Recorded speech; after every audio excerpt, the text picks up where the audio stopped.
Hello, hello. Welcome to another live stream by Virtual Flight Diaries. And what do we have here? We have the Black Square Starship. And let me tell you this, crew, this is unbelievable. Even if you're not big into this type of aircraft, you have to pick it up. You have to get this. It is insane with the detail. I've probably, because well, and I do want to. I should dial back here a little bit. I do want to uh, say, I'm sorry for all the delays, but I was having problems with OBS, and I still kind of might have an issue. So hopefully we can get through this. But this plane, guys, is insane. So where to begin? It has all the 2024 items you can click on to remove the chalk, so you can actually do a walk around in this thing. So, and that's what we're going to start with. But the depth of systems, guys, the depth of systems is, I don't, Nick from Black Square has really outdone himself. There is more. We all thought that the Black Square Dukes were like the top of the game. They're now second place. That's all I got to say with that. There's so many systems here. We're definitely going to pick this apart. This live stream's a first look at it. We're going to, as I learn the different things, I'm going to do some tutorials on how to do the different systems, much like I did with the Duke. And yeah, but for now, let's get started. Let's fly down to. We're here in Savannah, Georgia, and we're going to fly down to Fort Lauderdale, about an hour and a half. And I also probably, I'm going to move the chocks. Here's one thing. You got to remember to remove the gear pin. If you don't remove the gear pin, guys, you're not getting the gear up. It's pretty cool. I don't know. It's really cool. So come back here. We move the engine covers, and we'll spin the props. There's two reasons why you're doing this. You want to make sure that the free turbine is free and clear and moving, and then you also want to check each propeller blade.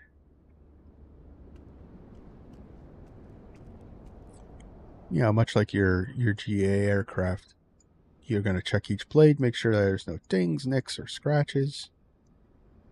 Well, mostly dings and nicks.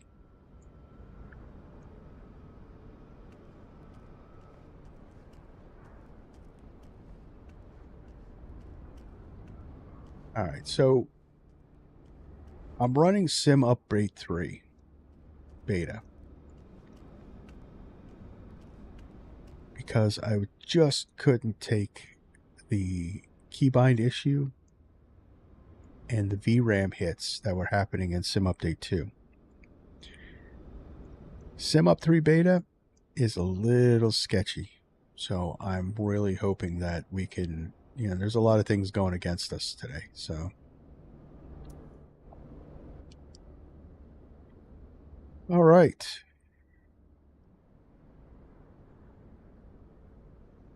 So it's possible that, you know, you'll look at this cockpit and go, oh my God, it's too much. It's overwhelming. But once you start diving into it and looking at how each system works, it kind of clicks. Often we were overwhelmed by the procedures of different things like the King Air. Uh, if you just take the time to learn it, it's not that hard. Or it's not that difficult, actually. I should say. I guess that's the same thing. I don't know. It's early in the morning. I haven't finished my coffee yet, guys. So I apologize. But anyway, we are going to get up on ground power because all these CRTs, there's 14 of them. This was a glass cockpit in 1989.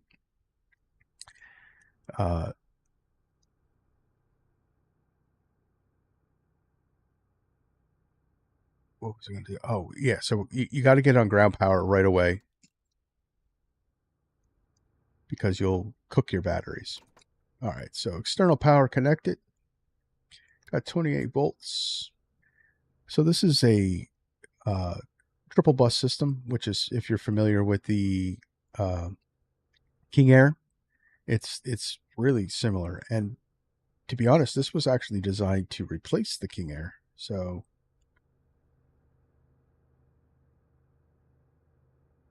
yeah, it just never happened because it was too much for its time. All right, so we get the blowers on.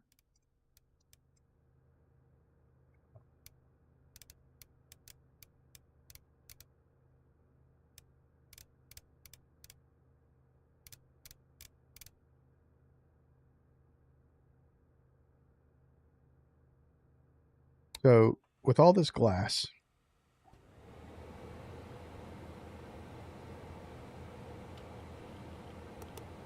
and if anyone grew up in this time period and had you ever went behind your television, it was like a sauna back there. Well, it was because of the type of TV system that was here. So we have 14 of these things and they're producing a tremendous amount of heat. And they'll actually overheat themselves. And they'll cut out. So there's a whole cooling fan system back here that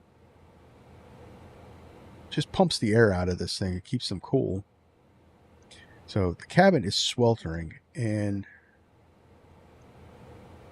the best way to take care of that is going to be to get the engines running. So let's put some fuel in the system.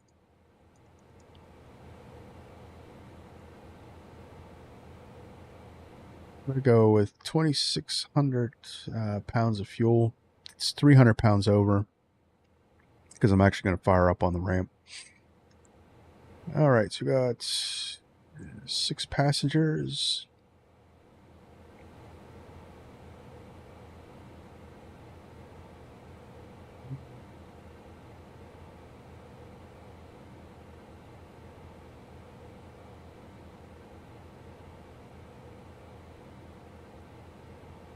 It's 240 pounds of cargo on board. Okay, so we're set up. We're almost to our gross weight. So within starts turning yellow when it starts getting close to our max takeoff weight, but we're still good. We got an endurance about 4.3 hours and 1,233 miles. I mean, she's got some legs. She'll stretch. All right, so we got fuel in the system. So let's get started up. Let's cool the cabin down.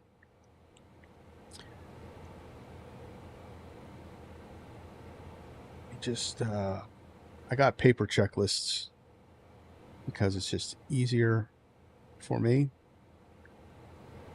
All right, park brake is set. Control locks removed. Landing gear control lever is down. Yes. Batteries are on.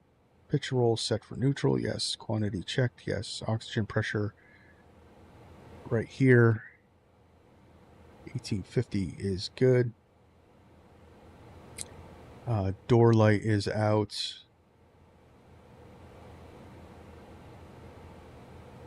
Wheel chocks removed. Static heat removed.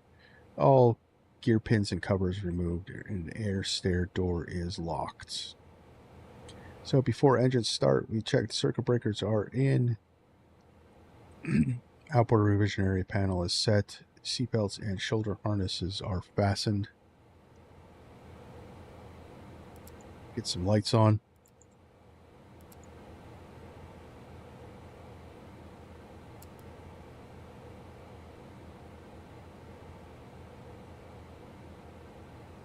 These have huge checklists. So static source, normal. So let's do our flows here.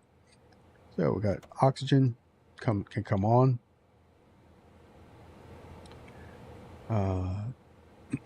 Audio panel set, static source, normal, oxygen supply, oxygen mask test. This is so cool sound.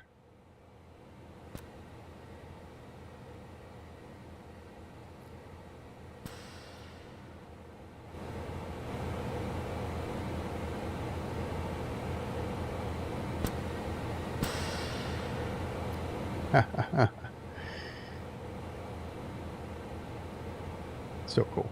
All right. And so I think Boris did the audio for this. Boris Audio Works. And he's really good. All right, oxygen mask test. Ice protection is off. Landing gear control is down. Anti-skid switch can come on.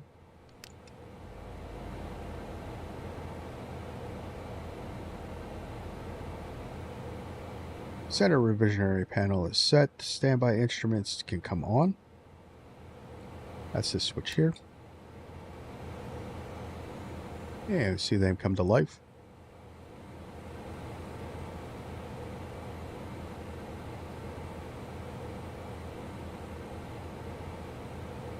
Standby battery power annunciator illuminated. We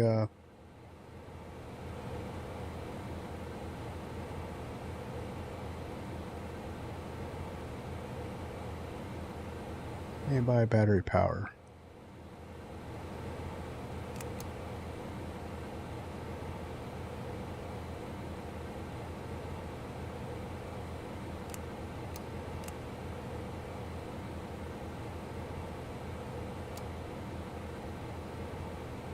Okay, I guess that's it. I'm still learning, so power levels. Power levers idle. Propellers full forward.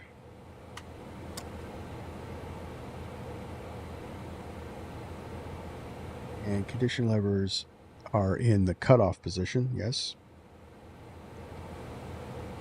Bleed air is off. Temperature control is off. Battery is on. Triple bus check. We're on ground power, so we got 28, but we'll just check center bus, triple feed. So triple feed is showing above 23. There's our external power, and there's our battery fully charged. And we actually shouldn't show any generator power. Okay. ECAS is on. Firewall test valve. So we got to do the fire tests. So standby pumps can come on.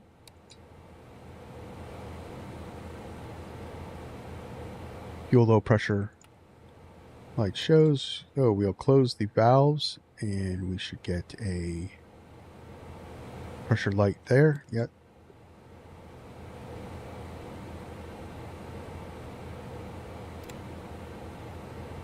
And close the valve over here. And it should indicate that the valve is closed. That's good.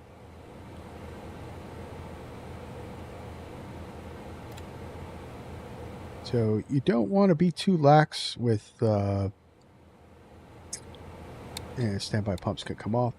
You don't want to be too lax with the checklist because this thing is fully modeled and failure will happen. All right, fuel. That's all things. Standby pumps are off. Fuel pressure to transfer left and right. So we go transfer left. Should see transfer left indicated. And transfer right. And we'll see transfer light indicated. So that is good. And pressure confirmed, lights as required. Okay.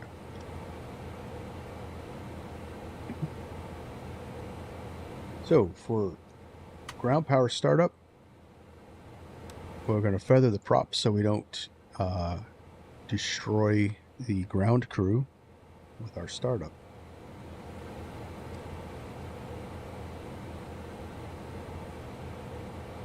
So just like any other turboprop, we're going to hit the starter.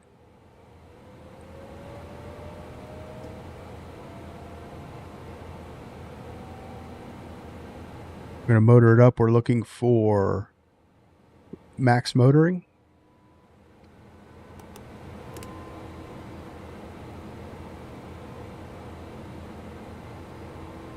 That looks like 18.2 is going to be a thing. And this number actually is dynamic. It'll be different each time.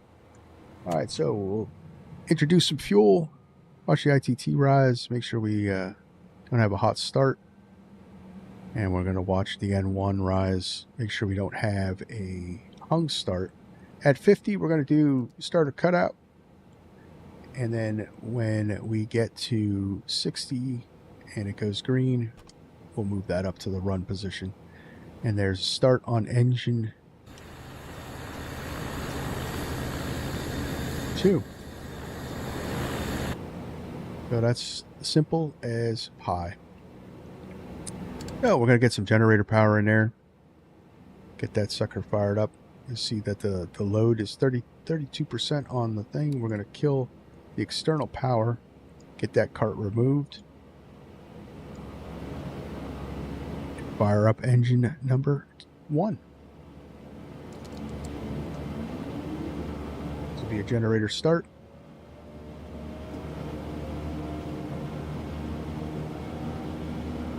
Wait for that max motoring. So you want to, so the minimum is 13%, but max motoring actually allows us for the coolest start. And since it's hot out here on the ramp in Georgia, we want to think. So 18.3 looks good. Introduce some fuel, fire that puppy up.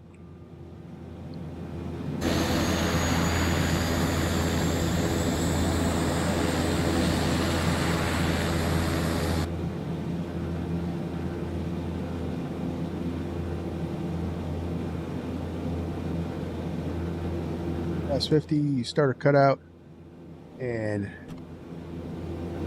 stable N1 running. So we're head up to run. So, and then we'll get the generator running on that one. So load balances out. And those engines are loud. All right.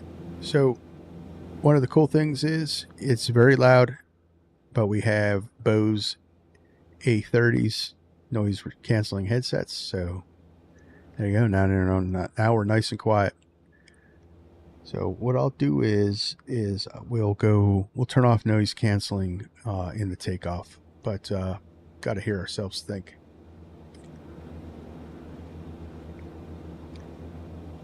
All right, so that's 2 good starts. Going to get the pilot and co-pilot gauges on. Just sit here and run in idle. But get the cabin cooling. Get some bleed air in here. Start really cooling down things. We'll check that our battery isn't charging. That's good. And we'll do the open test. And we'll close them up. Gotta watch to see that they stabilize within 1 is good. All right.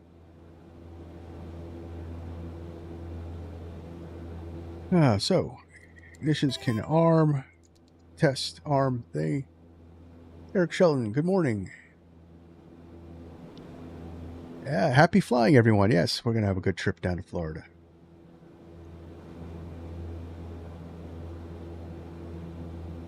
In this incredible aircraft.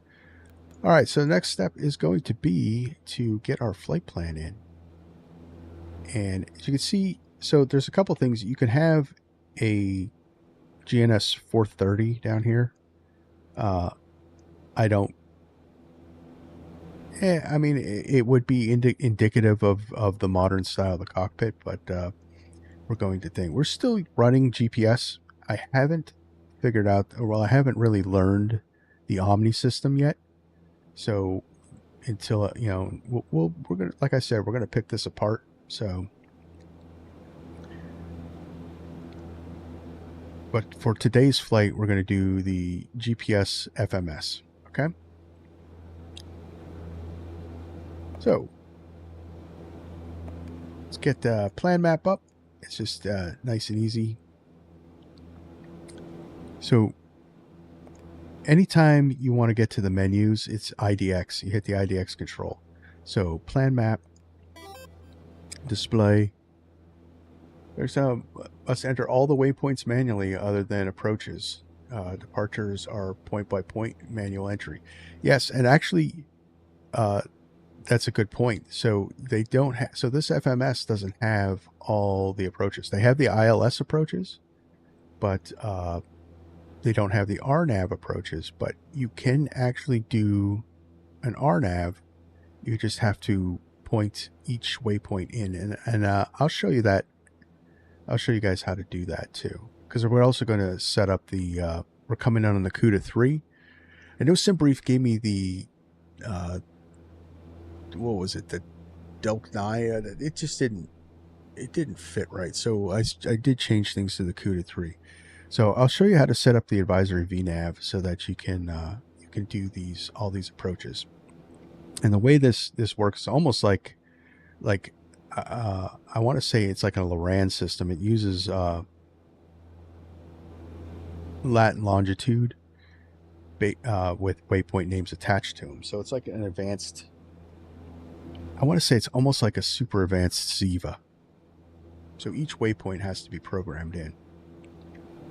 All right, so you're going to go to the flight plan page, and the easiest way I found is, so you can use the T9 system, which is like the old school texting, and I'll show you real quick. We'll put KSAV in here. Using that system. So you're going to hit 4-letter run through, and you're just going to click letter as it runs through the keyboard here. So K, S,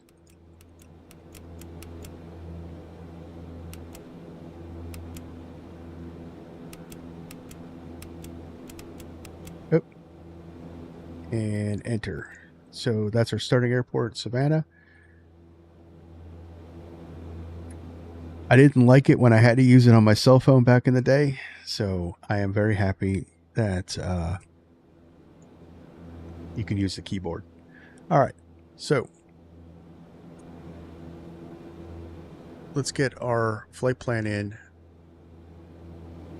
So we're going to go direct to the CUDA 3 arrival. So our first waypoint is, excuse me for a second here, so is the ROKKT.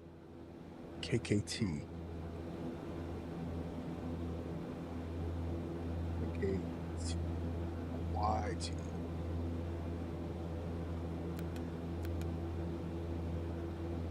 And you'll see we start building our flight plan here on the plan page.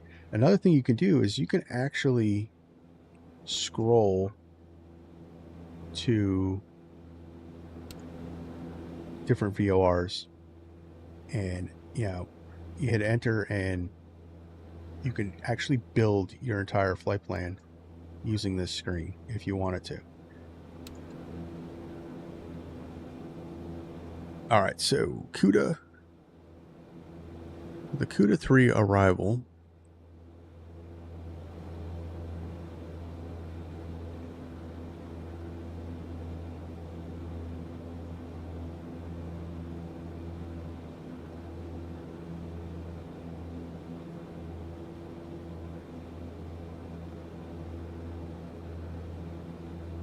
So I have to get each waypoint in.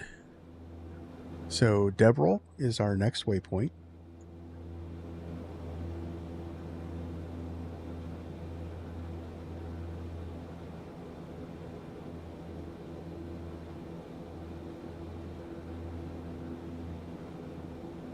Spell right.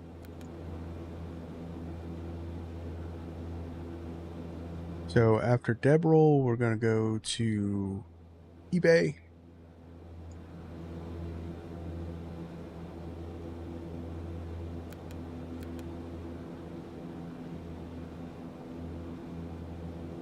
And then next is Colat.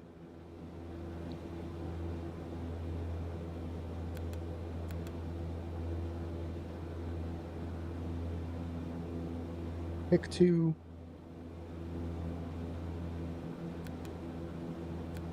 So what's really cool is that there's no it's really old school, you know, and if you like that classic old school kind of thing, there's no, you know, you can't import anything. I do believe there's a way to save the flight plan, but I haven't figured that one out yet. All right, so after HIC 2, we got Wilcox. Or Willocks.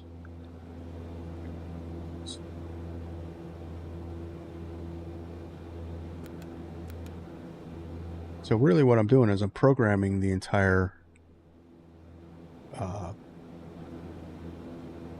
arrival. Next is Weehoo.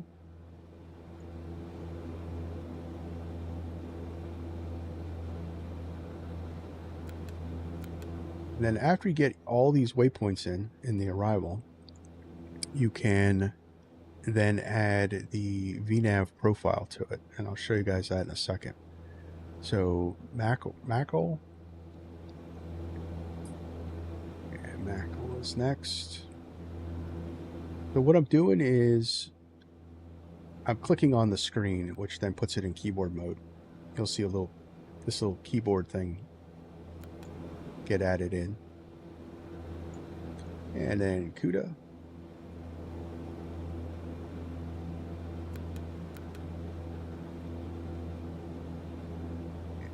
Locker.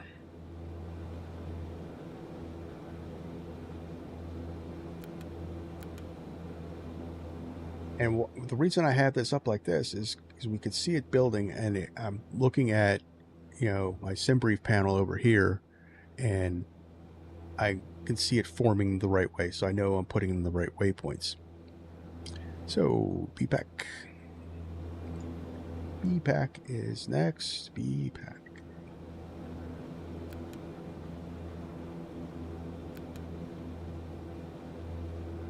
And then Wenar or Waynar.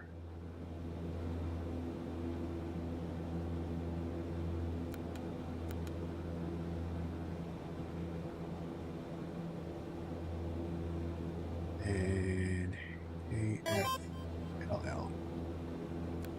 Enter in. All right, so all we have left is our approach, which we can do thing. I think we're going to either do, I might do the RNAV to show you guys how to set that up.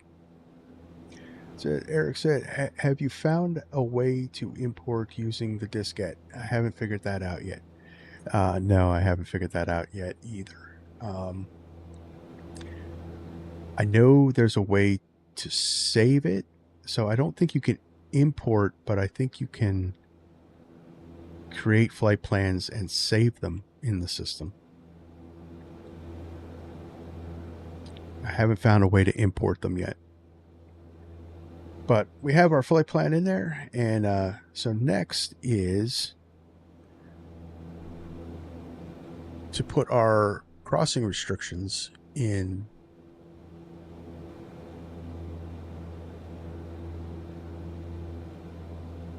the system. So right here, this button here, VNav,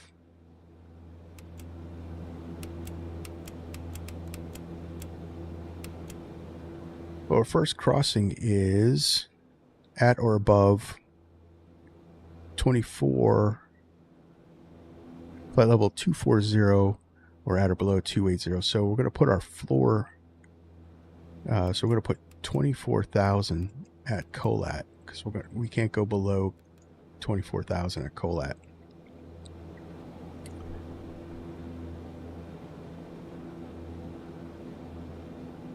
And then at Wilcox, we can't go below 15,000, so we're going to put that in there.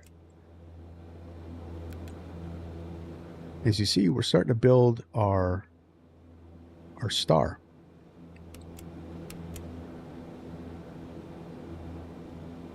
So 13,000 at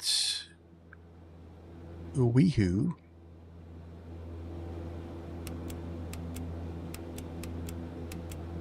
Now, this, just to be clear, this is all reference. This isn't, there's no way to do a coupled VNav.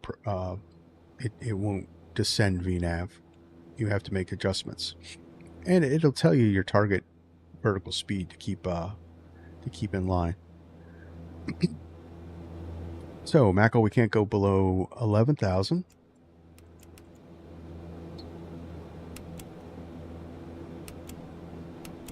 I love the sounds of the buttons. It's like this real tactile feel to it. It feels like I'm pressing a keypad that's a touch tone phone.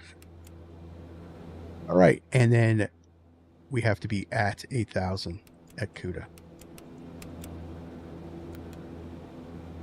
And there's our star, guys.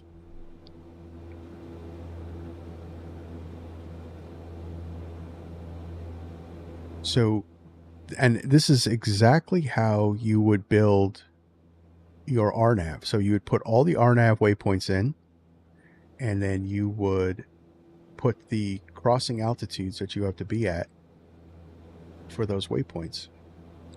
And it will give you the advisory for the 3 degrees down. I've done 2 RNAV approaches with it. It's all manual, but it works perfectly. That's why I might program the RNAV in there. 5540, flight level 380. Heading to.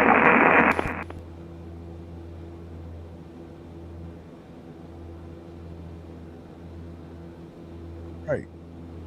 So we got all that in. American 1346, Delta 5540. I have you on my TCAS in sight, probably 15 miles.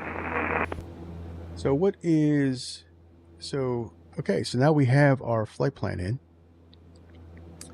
and we're going to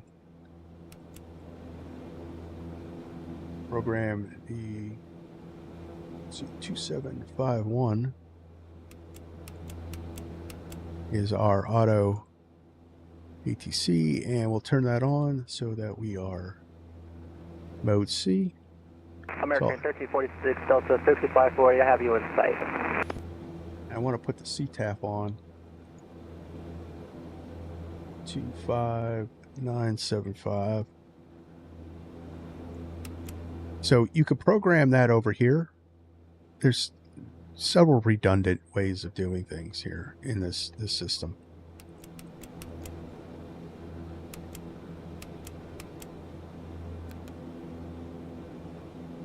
I find that this is easier for VATSIM, is just to click it in, other than trying to scroll this wheel. This would be very intuitive if it was like physically there, but in the virtual sense, this is a little, it's not the greatest. All right, so then next we're going to go up to 33,000 feet. So we want to get that in there. And we are nice and cool now.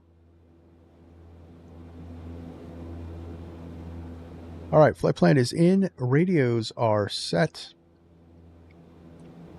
And next is we get our barrel ref.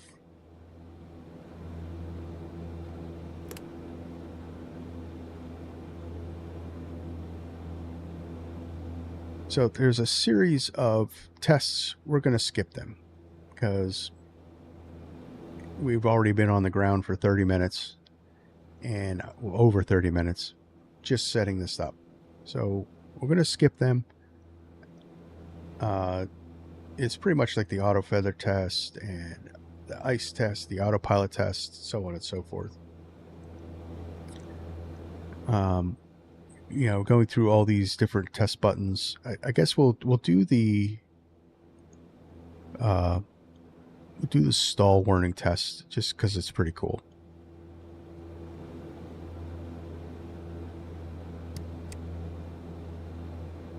So the angle of attack is going to come up. When it hits 6, it's going to start the stick shaker.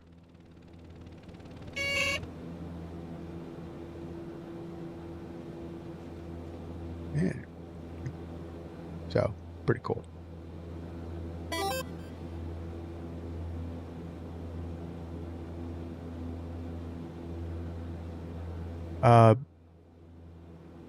Do the abbreviated? I guess we could do the abbreviated. Yeah. Let's see, engine starting, external power. So just to look at the full before takeoff checklist.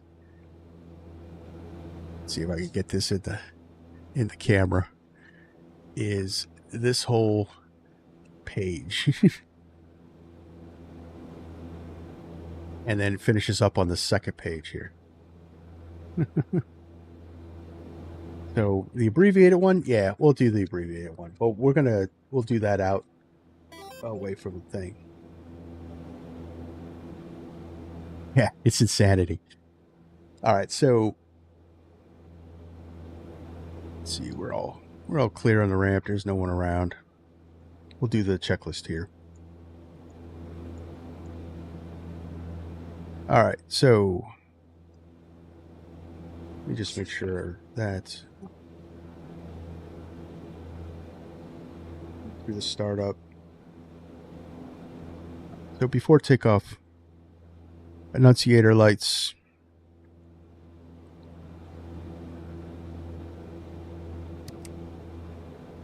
Check them.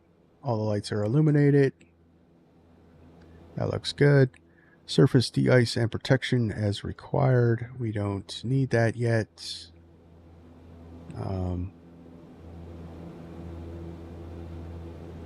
You can run a sequence. So you would want to do manual. Check that we have bleed air drop, and then you'll see the boots fill up. It's pretty cool. Do the forward wing sequence.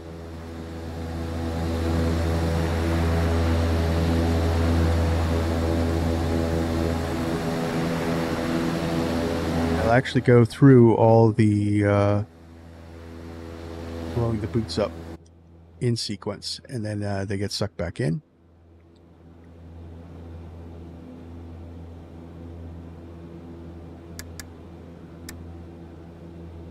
And manual outboard. I'm just looking for pressure drop. We know that they're blown up. So pressurization, we set that. Rate knob, manual cabin altitude control, increase full.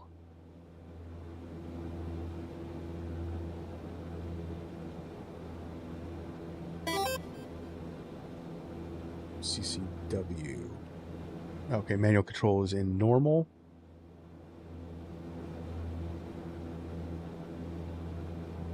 Yeah, decal 9.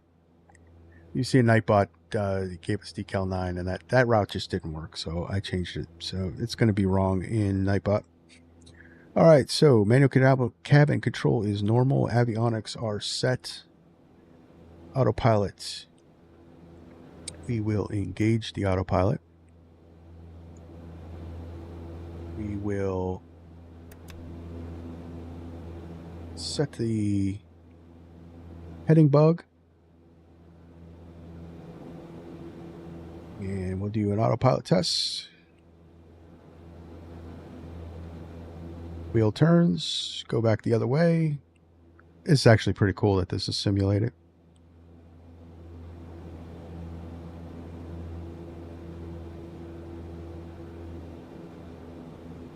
And the wheel will turn back.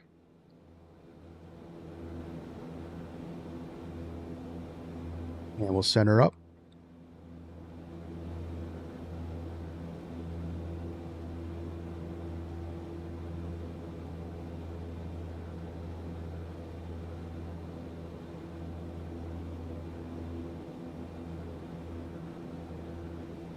And we'll disconnect.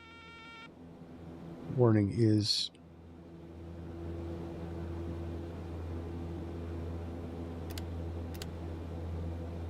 all right, so that's good. Autopilot test complete. Pitch roll trim set for takeoff. So I don't set the roll trim. It does funky things, but we will set it for takeoff. So we were a little back on the CG. Yeah, so we'll do a little forward on the CG. I don't know why, and even the developer didn't understand why, what the mechanics were of setting takeoff pitch trim to here. I find that it actually wants to roll the plane on takeoff, so I leave it centered. I leave these neutral. I'll set this one. All right, so next is flap forward wing. We'll extend that. Flight controls are free and clear.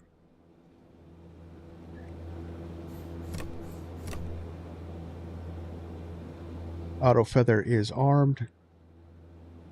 Standby altimeter is set. We did a magic barrel ref, so that's going to be set there. And then flight and engine displays are checked, and they are all good. So that is the abbreviate before takeoff checklist. So we are good to fly. All right, taxi light can come on. Fasten seatbelt sign can come on. Get some integral lighting in. And let's get going. Finally, 40 minutes on the ground. All right. All right, where am I going? Where am I going here? So we're taking off runway 28.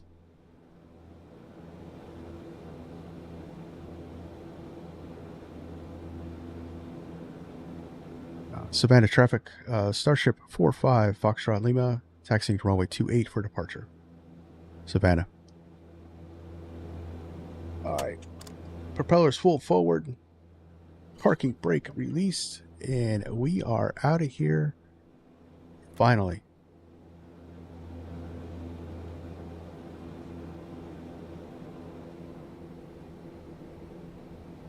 And that, ladies and gentlemen, was the abbreviated startup checklist.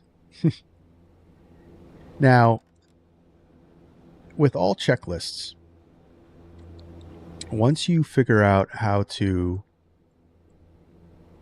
do it, where everything is, and you're familiar with your flows, even the extended checklist will be much quicker.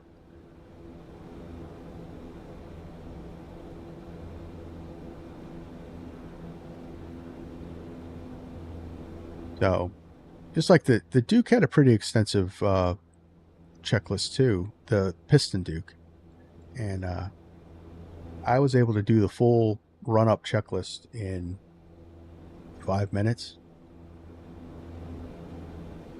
So it may seem like a lot of items, but once you just learn everything and get the flows down. I haven't got the flow down right. So once you get all that done, then you'll know that you could fly through that checklist. You'll be doing, auto feather tests and so on and so forth.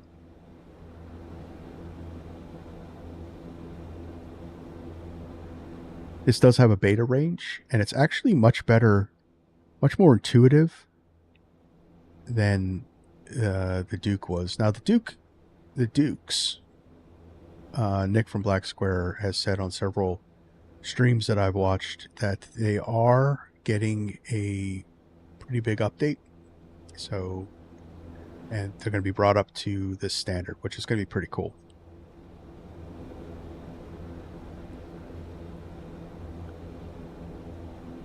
So this Savannah scenery is from Fly Too High. And I want to say, if you have not gotten this scenery, don't. I hate to be a bad, I hate to talk bad on a developer, but guys, they didn't. The terrain mapping for 2024, and they say it's 2024 compatible, and I don't know what it looked like in 2020, but their compatibility was, they slapped it in there and said, hey, this works. It doesn't crash the system. That's about it. So, sorry guys.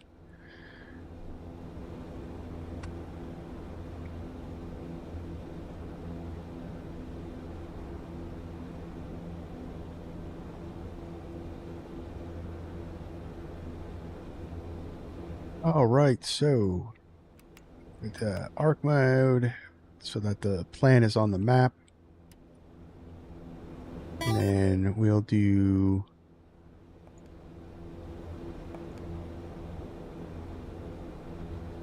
I don't need radar on departure, and I'm not paying attention. So FMS progress page, there we go.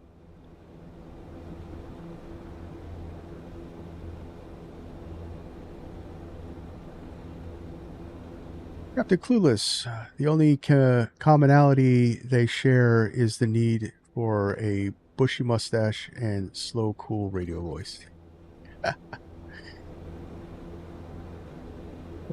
That's funny.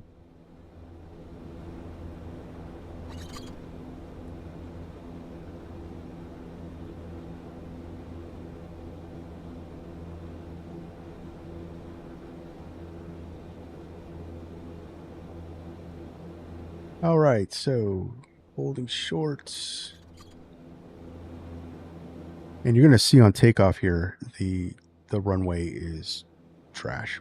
So, all right. So, I don't like the yokes. I know some people do. I don't think, sometimes they don't sync up with my actual yoke, and it gets distracting. All right, so stall warnings can't come on. P2 heat on. Got windshields on low. That all looks good. So we will get the runway heading in.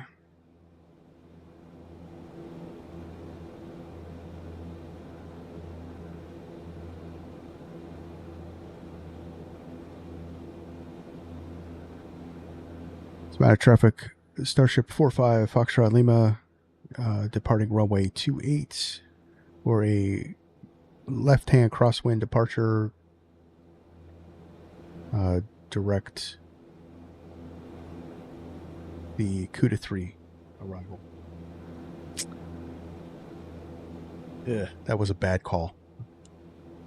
That was a bad call. Good thing only you guys heard that. That was horrible. I don't know what I was getting at with that. All right. That looks good. Lights could come on. Let's get out of here.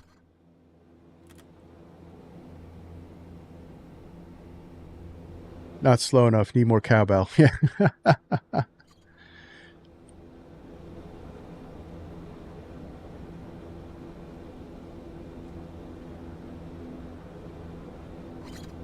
All right.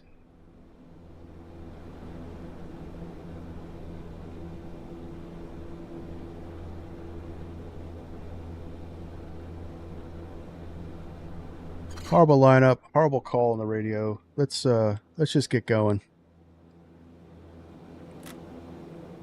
Bring it up.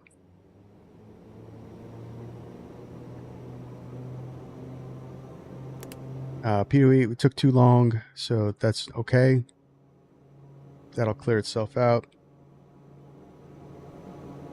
All right, props on the governors. Bring it up to 94. Brakes release.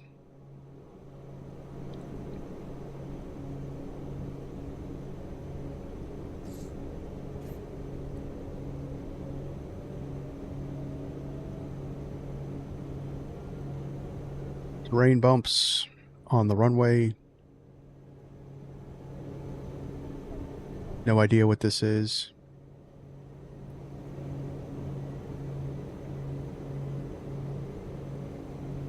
All right, there's 100 knots. And up we go. You're up.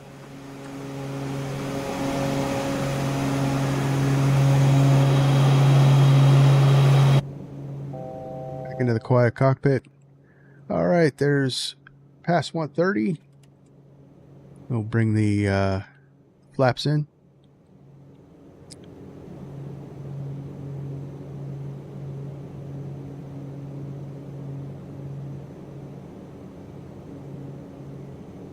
And there's 1,000 feet, so we'll turn out crosswind.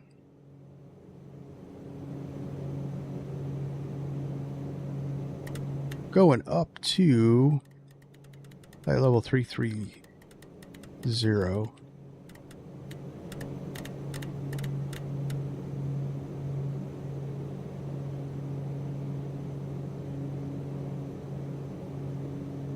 The hand fly is very nice.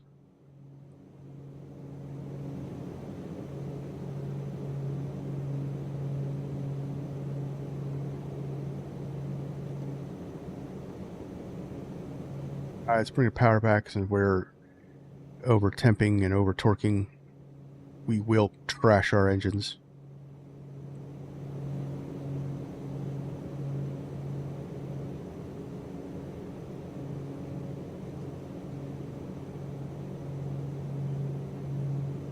All right, so yaw dampener on.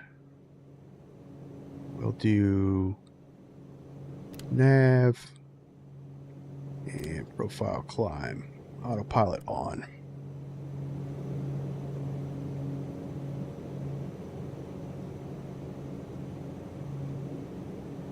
All right, so power it back just a little bit in the climb.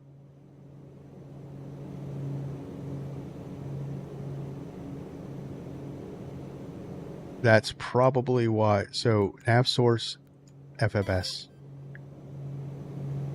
Have to have that in. So now it'll follow the flight plan.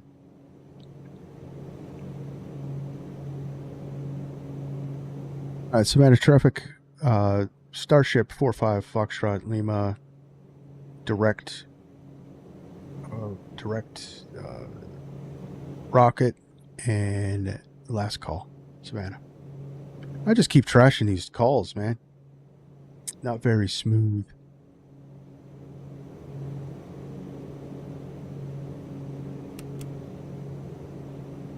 So, put the advisor in.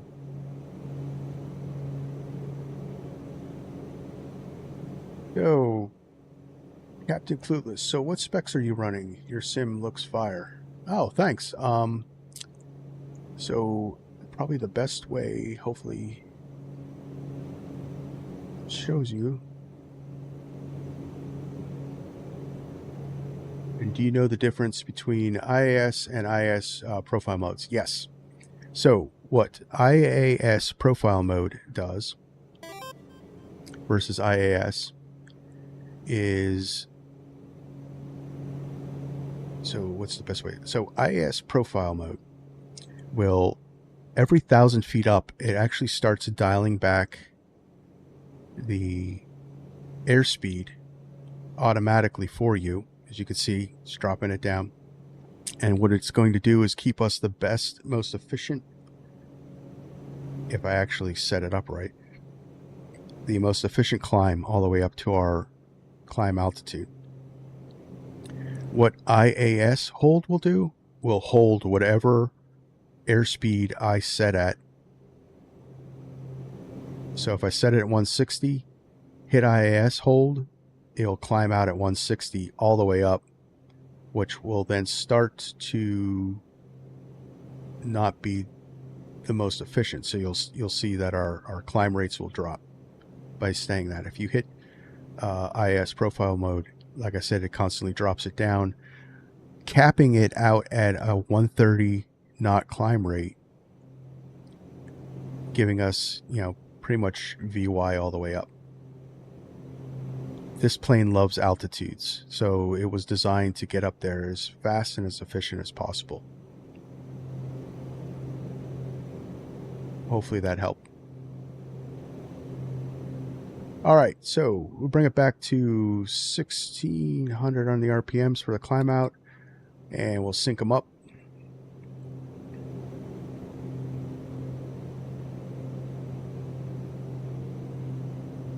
That's good enough for government work. So this thing is, you'll start seeing where we're going to be ITT limited. So you want to keep it at under 8. I try to keep it around 830 max for the ITT.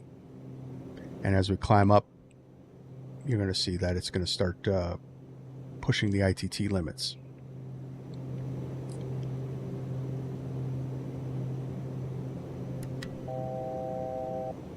Do that.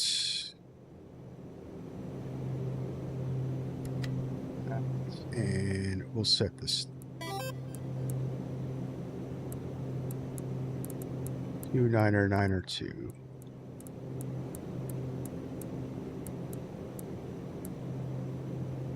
Now, normally, if we were in a high traffic VATSIM environment, you would not want to put it to standard until we're in the US anyway. You would not want to put it to standard until you were above 1800, because just in case he said, hey, hold for traffic at 1600 feet or flat, or, you know, 16,000 feet. And if we were in standard, we would not be at the right altitude. So, but there's no traffic, there's no ATC on. So we're just,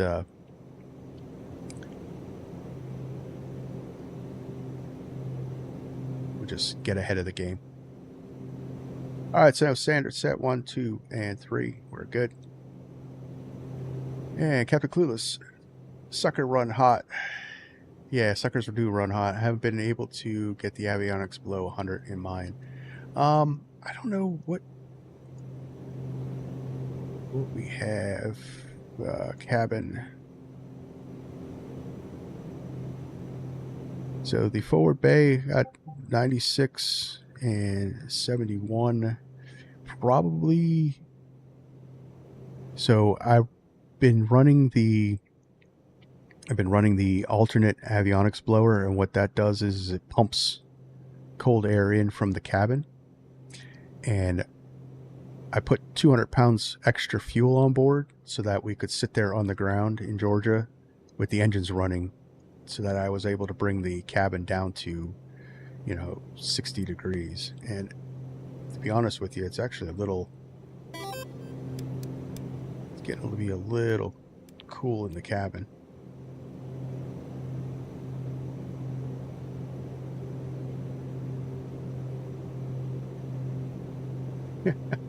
That's it. I'm Colin's most profitable customer. That's funny. So yeah, so I've been pumping this 60-degree air into the avionics bay, so it's keeping it nice and cool in there. And I've read that the actual pilots, they the actual owners, they keep this avionics alternate blower on the whole flight.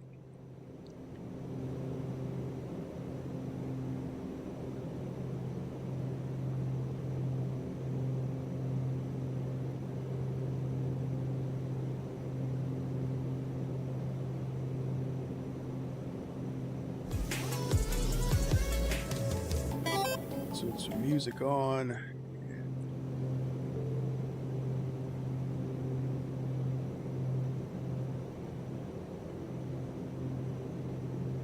Curious how much that tube panel weighs. That's a pretty good question. Probably a lot. That's a lot of glass. A lot of heavy glass.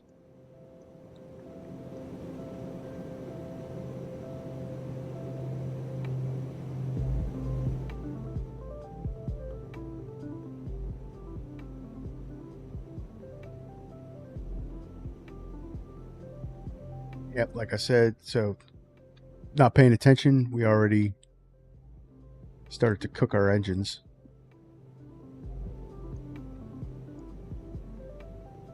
Although we didn't do too much damage yet. All right. So one of the things that this plane will, if the avionics bay starts to get too hot for the gauges, they'll actually start to warn you with a message on each gauge when it starts to overheat. And if it does overheat, you'll lose the gauges. That's right, I'd set it to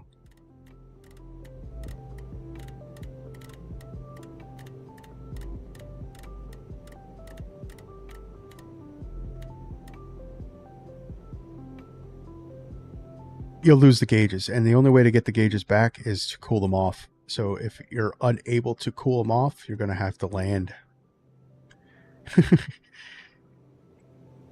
That's pretty much, that's what makes this airplane so exciting, is the fact that if it's mismanaged in any way, you're gonna know it. It's gonna bite you.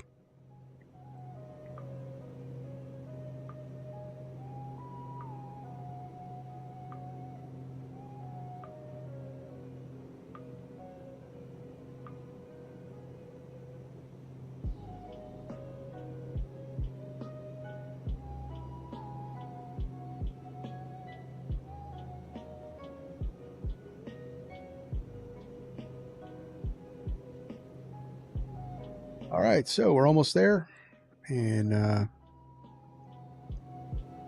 yeah, everything's looking good. Can kill that.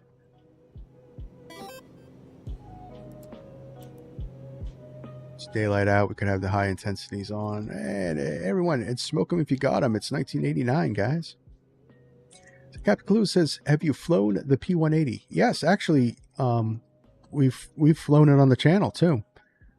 Did a flight, we did a stream flight from Billy Bishop down to DCA. If you want to check on one out. Yeah, so this design actually, from what I read, paved the way for the Piaggio PA-180 to be formed.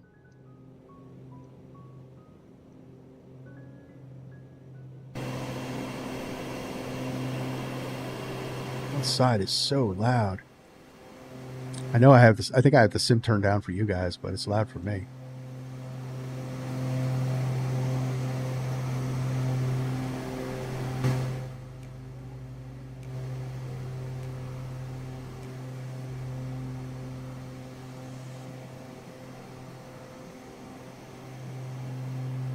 That beautiful plane, guys.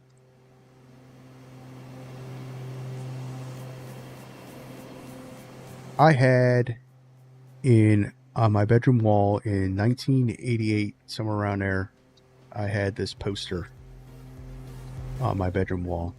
All my friends had rock star posters. I had airplane posters on my wall.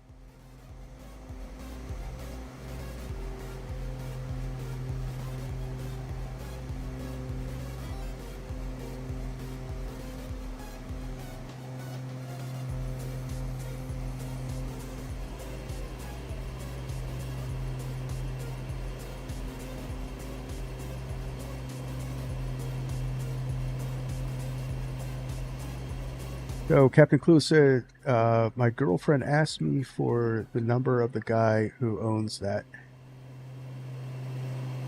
The number of the guy who owns the the Starship?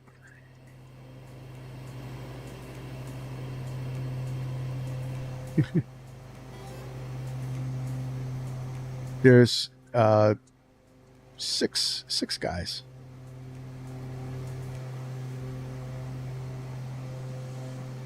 There's six guys. There's six flying starships.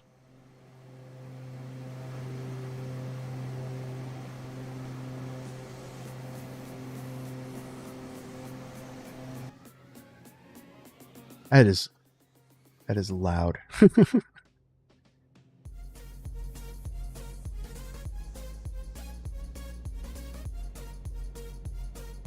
All right, so let's see here. Do we want to do the RNAV? I have the ILS programmed in here. I tell you what, let's see what traffic's like down in.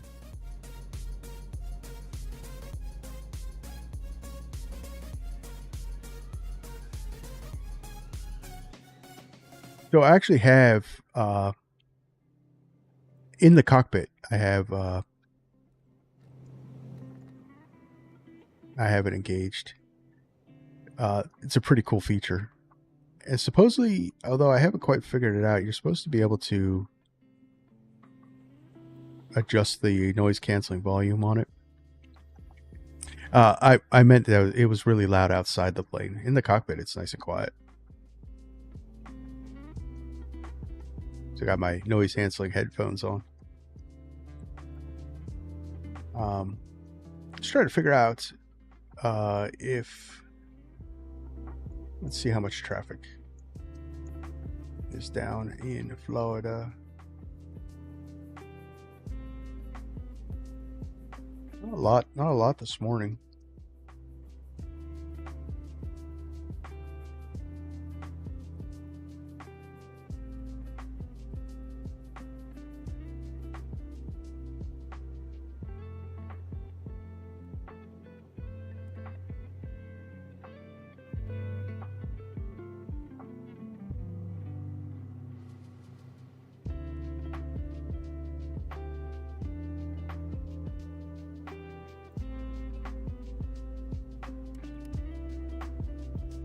I think for today, just because I have to do,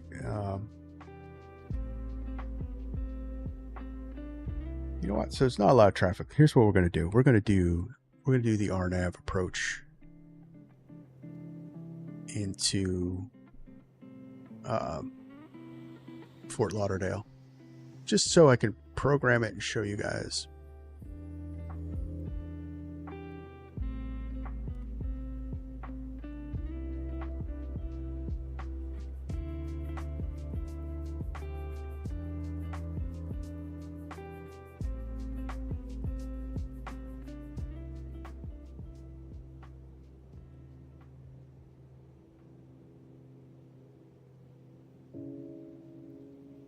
All right, so let's take the time and I'll show you how to add a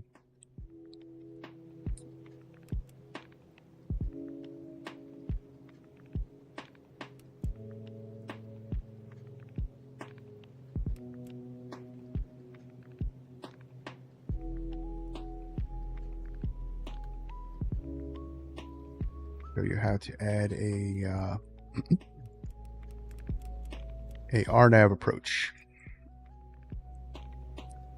So after WANR, we're going to insert after the waypoint. So we're going to do bunker.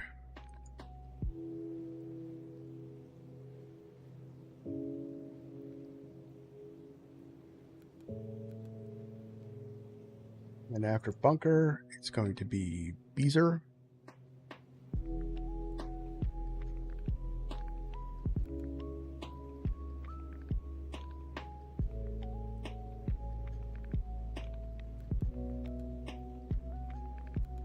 And after Beezer,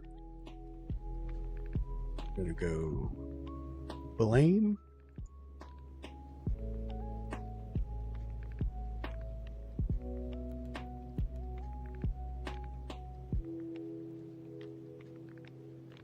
After Blame, we're going to do Lori.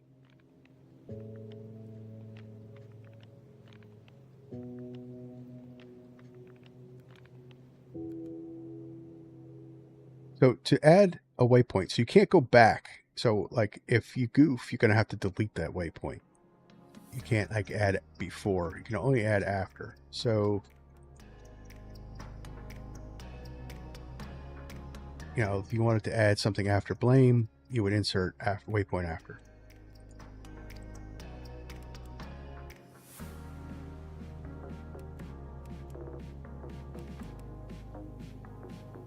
How did that happen?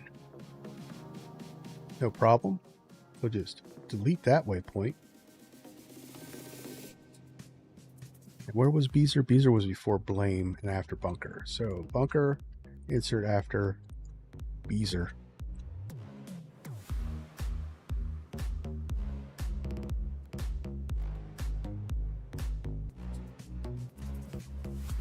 Bunker, Beezer, Blame, and Lori, and then that's it. Okay.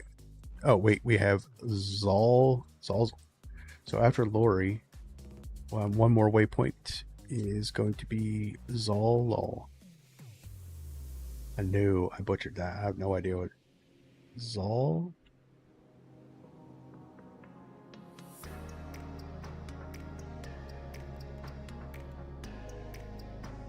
Okay, so our RNAV approach is in. So what do we do next? We're going to now add our VNAV.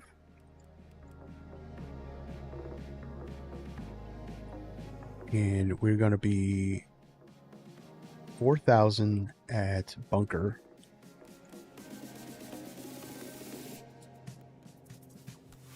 $4,000 at Bunker. 4,000 at Beezer.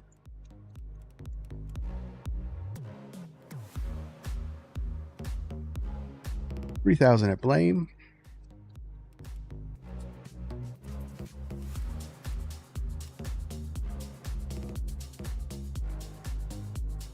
$1,800 at Lori.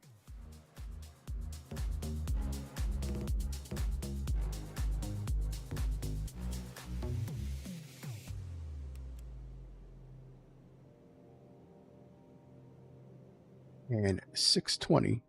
That's all.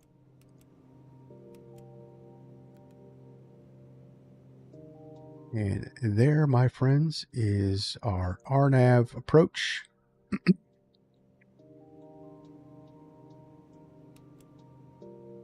Ready to go. And then we could follow this down. It'll be on our screen. It'll, you know, we'll have the reference here.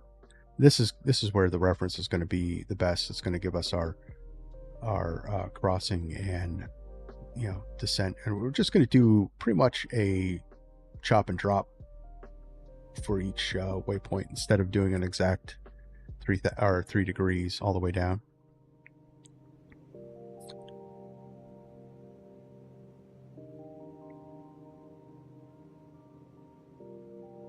And our decision altitude is 250.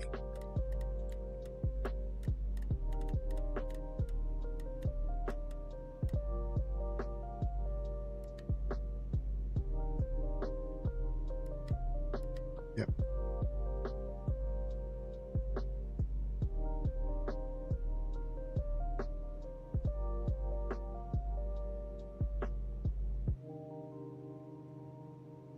And speaking of being Colin's best customer, if you trashed these, I don't think you'd be able to find a replacement for them unless you had a scrap Beech Starship.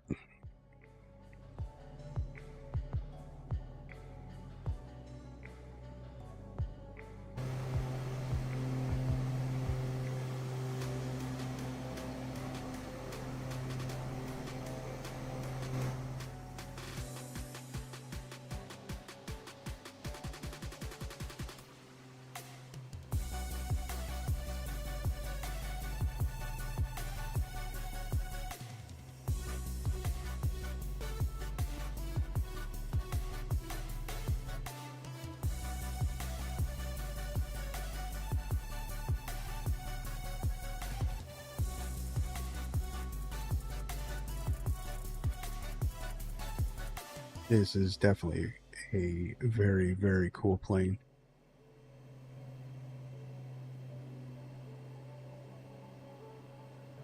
It's kind of sort of to get the nostalgia, but it's kind of sort of fulfilling a childhood dream of mine where I thought I would be, or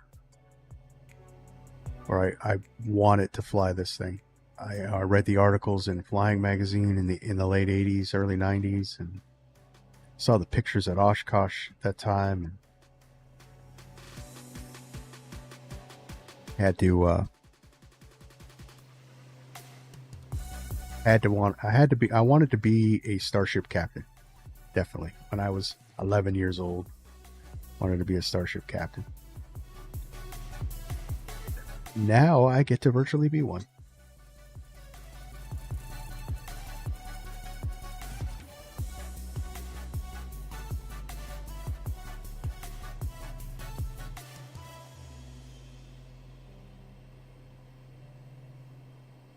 So guys, so we got about, I don't know, about 40 minutes to our top of descent. So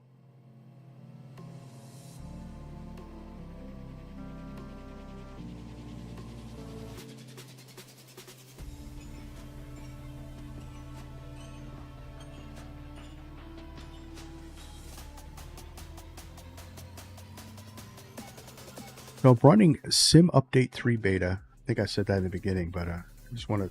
So, I mean, they got the VRAM issue taken care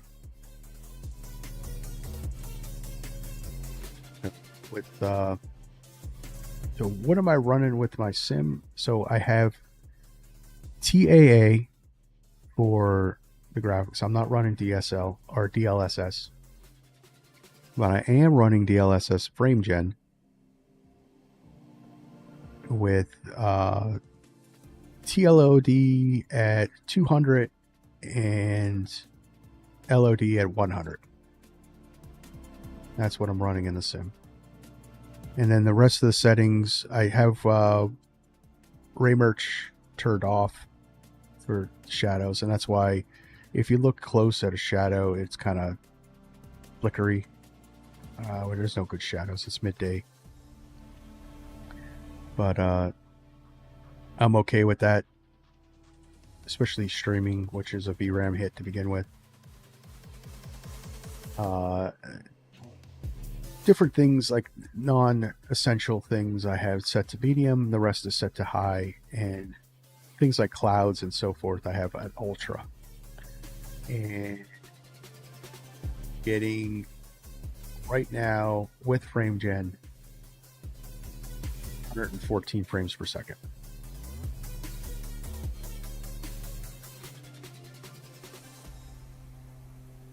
And a little bit of stutters, but it's actually not as bad as Sim Update 2 because I just kept throttling my VRAM with that. So that's why I went over there. Don't know how long I'll be over on Sim Update 3 beta because some of the planes don't work. I heard the Phoenix doesn't work. I haven't tried it. The other day, but it was before this recent update, I tried to load in the Fokker F-28 and that crashed the desktop. So, but today it seems to be running pretty smooth. Fingers crossed.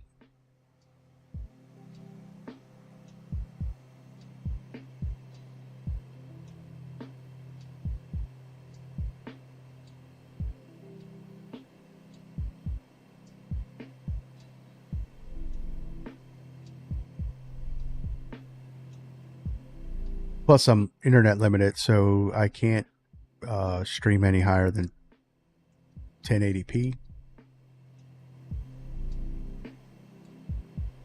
Even though I'm running at 2K on my monitor. I wish I could show you what I'm seeing.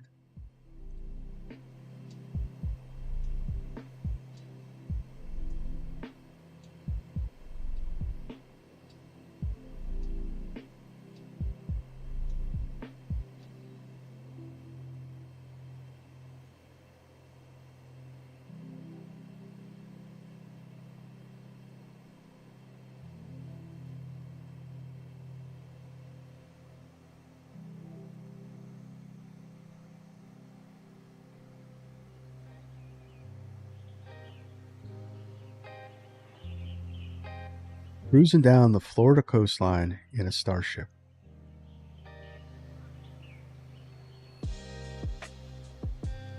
What a time to be a flight simulator or a flight simmer. What a time to be a flight simmer. Unbelievable. When I was a little kid flying Microsoft Flight Simulator 2, I never could imagine that this is what my flight sim would look like 40 years later.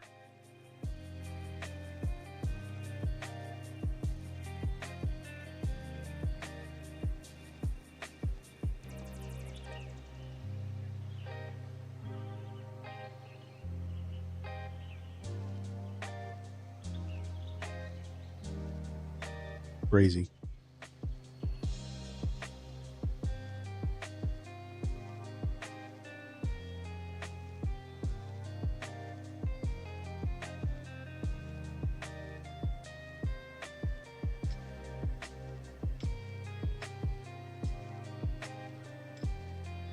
I'm telling you guys, we gotta do a group flight on this channel.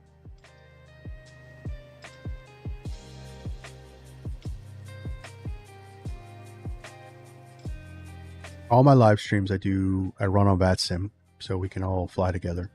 Going to.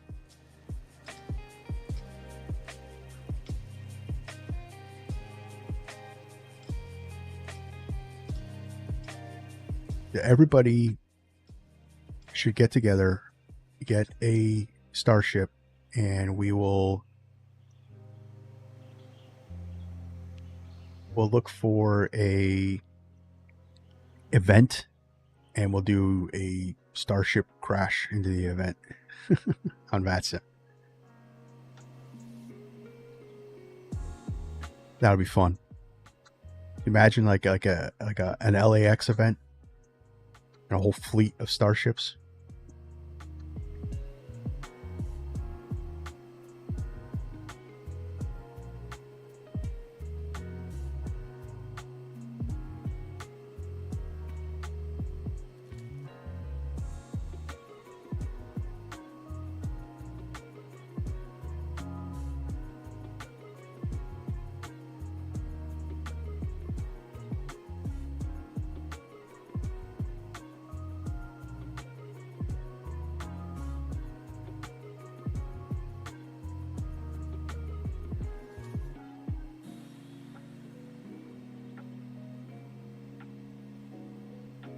So I have a whole list of videos that I'm going to put together on setting this plane up. I'm going to do a separate video on the long checklist and the run up. We're going to do a separate video on programming the FMS. That way we'll cover all the RNAV and ILS.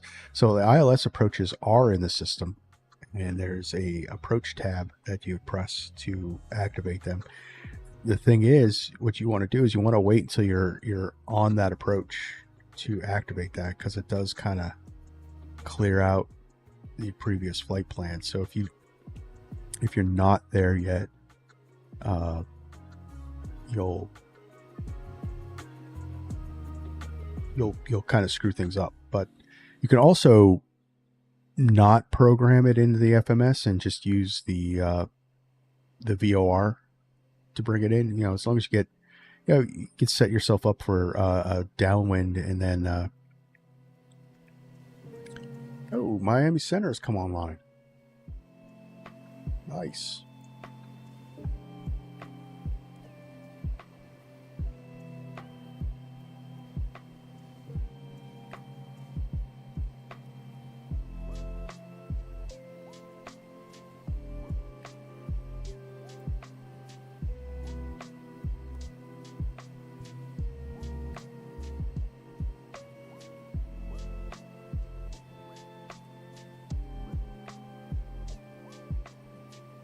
Hasn't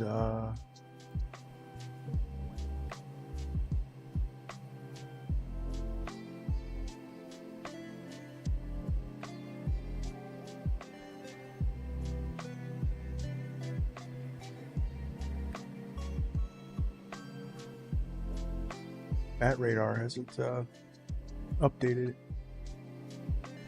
There we go. So Fort Lauderdale's.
So what? So I really want to demonstrate this RNAV approach. I don't know if what Fort Lauderdale's ATIS is.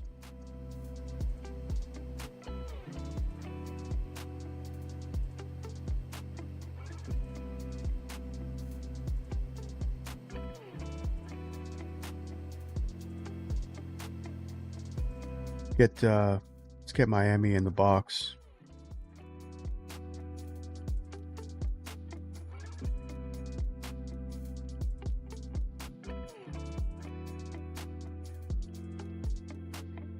.2.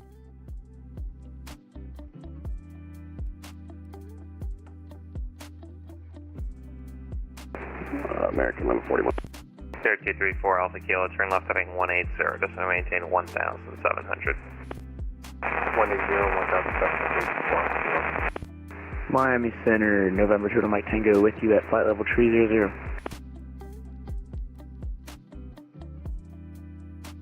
Air 300, Mike Tango, my center. I need an odd altitude, find tape level 310, walk 2322. Altimeter 3012. 322. Arrival is expect ILS approach runway 10 right. GPS approach runway 10 left. Departing runways runway 10 left and 10 right. Parallel operations are being conducted. Notice to airman taxiway Alpha closed between taxiway. 0234 Alpha Kilo. So we're doing the RNAV. From Zikna, turn left heading 150, maintain 1,500 till established on the localizer, cleared ILS runway 12 approach. We're doing the ILS. We're going to do the ILS. Okay. Well, I showed you how to program it. So that's Delta 615, did you want us on the heading? Delta 615 just on the published heading. just turn that down just a little bit. 15 reduced to 210. 210, Delta. So I showed you how to do. We're not going to end up doing the RNAV because of they're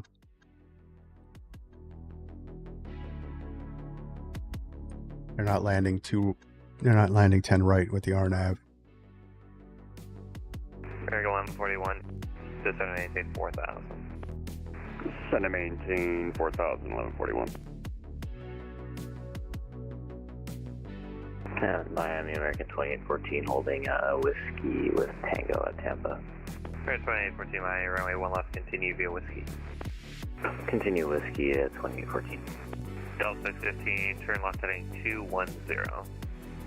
Area of moderate to heavy precipitation on the final approach course near Payana. That's heading 210, and we have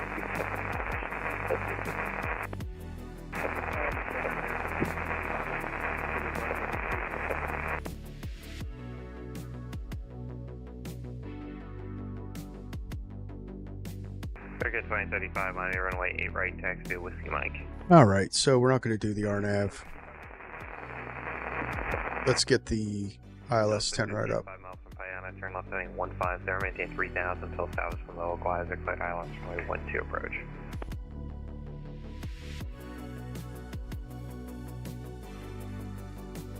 So let's get the ILS set up.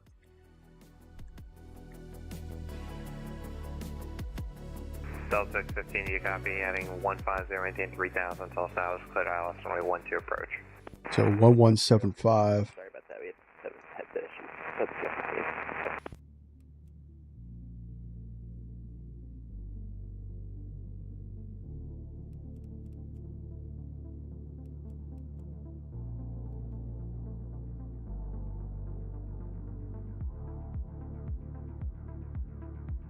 Turn on 482, RNF jump over runway 8 right, cleared for takeoff.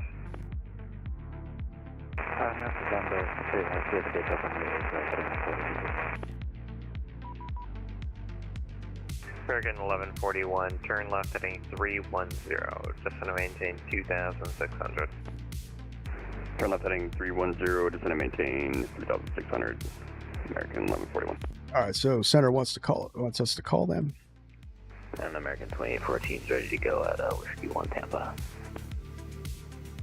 Delta 15, we're established on the way to Florida. Delta American 2814, runway 1 left, cleared for takeoff. Clear for takeoff, 1 left, 2814. Sierra 234 Alpha Kilo, runway 12, clear to land. Clear to land, 12. Delta 615, runway 12, clear to land. 12, clear to land, Delta. Miami Center Starship 45 Foxtrot Lima, flight level 330, direct eBay. 45 Foxtrot Lima, Center Roger. Miami Center, good morning. This is Green Wing A59. We are in Fort Lauderdale, ready to taxi runway 10 right. All right, so we're going to be doing the ILS, which isn't as cool. All right, so we'll put 1175 in both. Bearings 859, Miami, hello. Runway 10 right, taxi via Tango 7, Lima, Hotel. And our course is Hotel 9-6. Tango 7 Lima, Hotel 4, and Julius.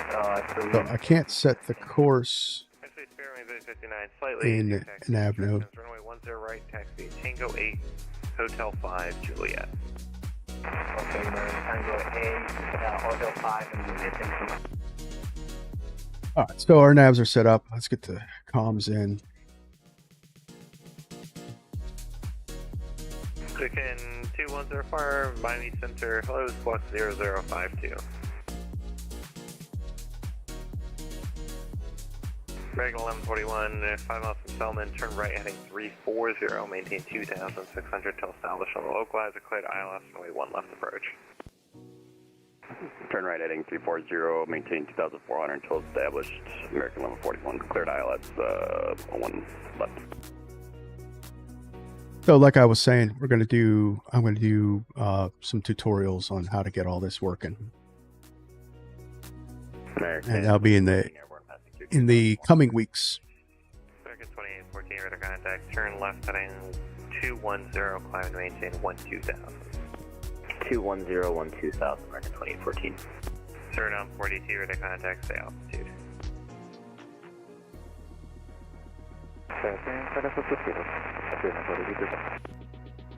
Turn on 482, maintain 16,000.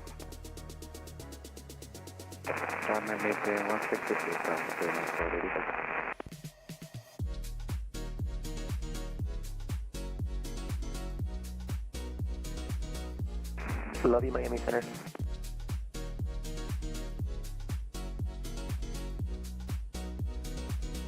Did he say I love you, Miami Center?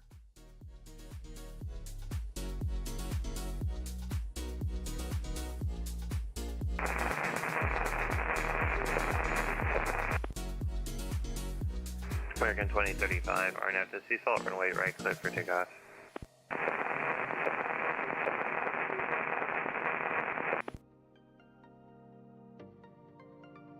We have 234 Alpha Kilo, welcome to Opalaka, turn left and taxi ramp via Tango Echo. Left, and then Tango Echo for Bravo 21. Pacific 5425, expect ILS runway 9 bridge. So these needles here, so this is your ITT, 2814 and this is your torque. Dandy 2814. American 1141, runway 1 left, clear to land. We could push it a little bit. We're just kind of Left, clear to land, American. doing a chill cruise. That's 50, we have to log off our thing. Roger.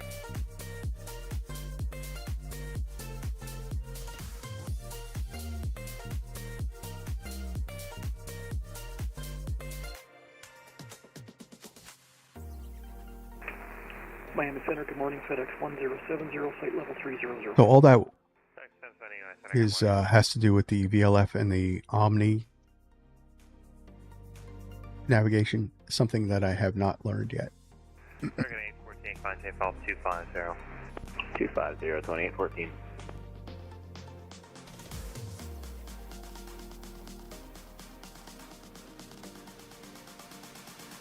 Spring is 859. RNAV to Calypso, runway 10 right, clear for takeoff. We're still 10 right, clear for takeoff.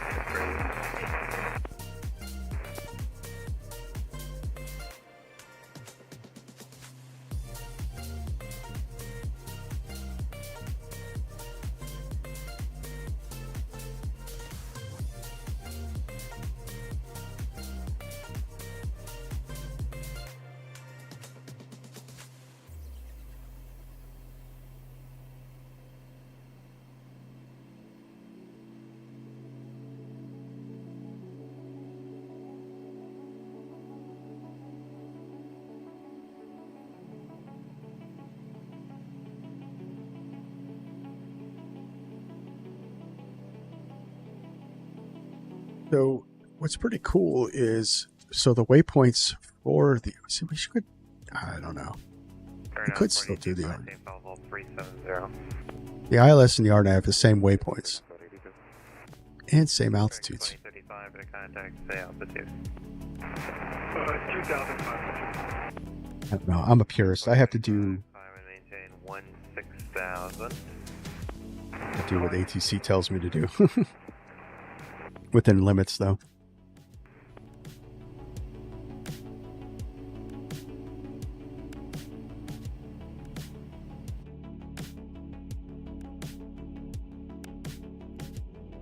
Yeah, so localizer disagrees. Contact maintain 13,000, say altitude. Climb into 13,009, passing now 1,000. American 1141, please squawk mode Charlie.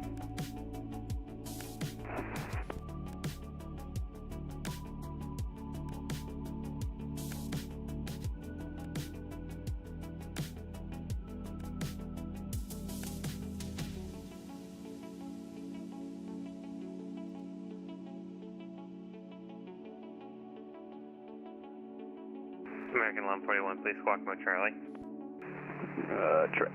All right, so let's set our course heading 96.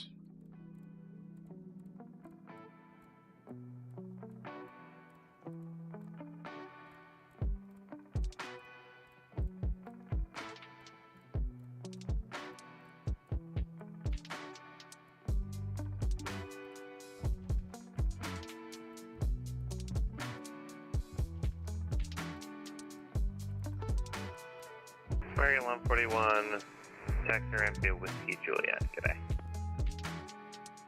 Taxi via Whiskey Juliet, American 1141.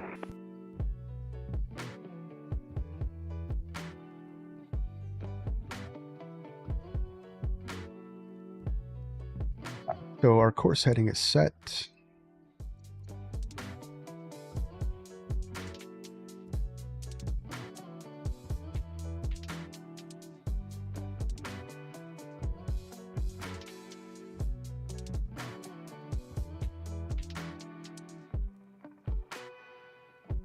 That should clear our localizer disagree warning when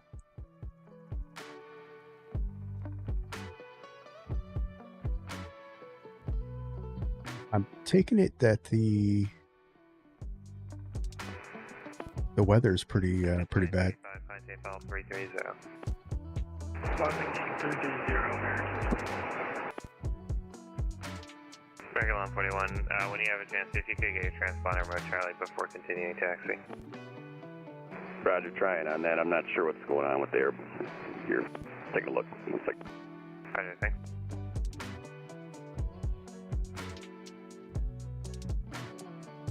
He's flying the FS Labs A321neo. Apparently they had problems with squawking mode Charlie.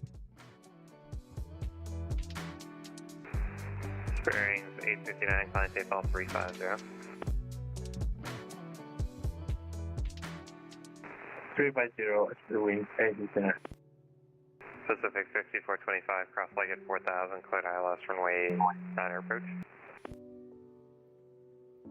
Legs at 4,000, cleared for ILS approach runway 9 right, 5425.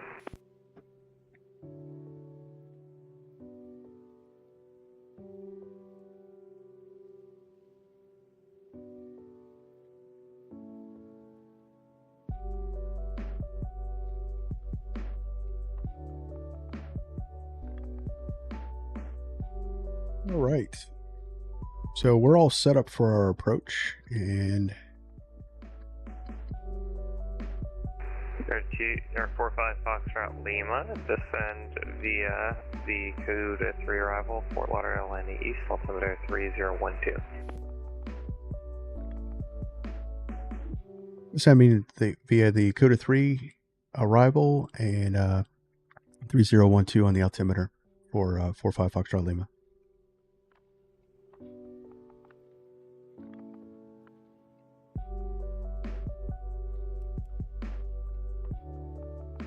Miami Center, American 1141. If I apologize, I have TARA on my aircraft. Not sure why it's not squawking, or why we're not mode C. Am I squawking 4504? Yeah, I can't tell. You're probably squawking the right code. Try turning it in, rather than TARA, try just putting it in, or on, if you have that side.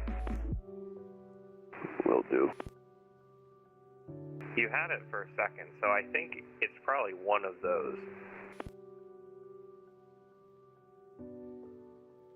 Miami Center, good afternoon, American 441. With you descending on the dates 2, passing level 210.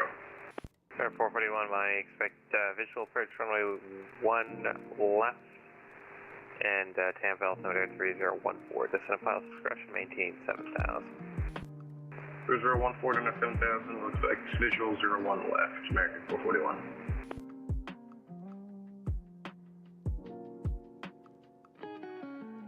So we're waiting for 1054. Houston's offline, frequency change approved. Good day.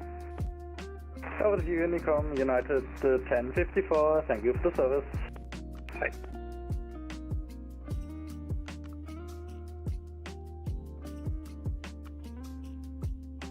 is that altimeter again? It's in the ATIS 3012. Okay.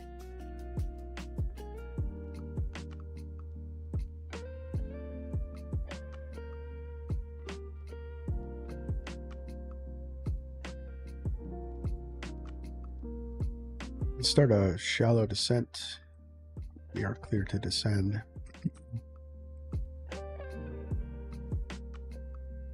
And yes, Center, American 1141, still having trouble here. I'm not sure where else to go here. 1141, it's fine. Just continue taxi. You can figure it out another time. I don't want to hold you up. All right, appreciate it. Thanks. We'll definitely take a look after this flight. Thanks.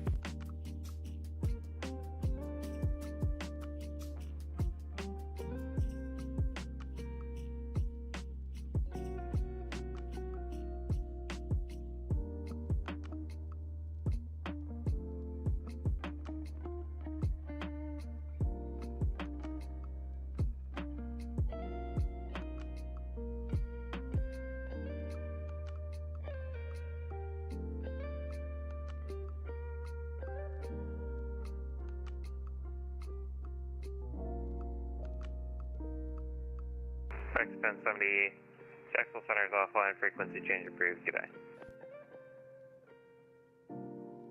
All right, so we'll start descending probably when we get to eBay.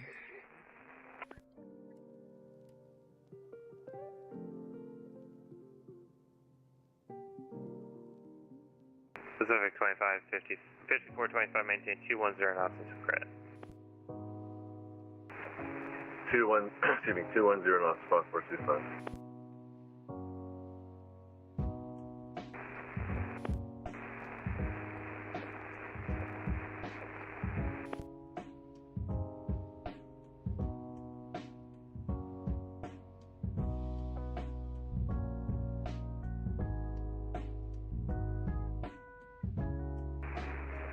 Thomas 141 with 5.5 for 6,000. Thomas 121, my center. Hello. The Freeport altimeter 3014. If you're not already, squawk 5373.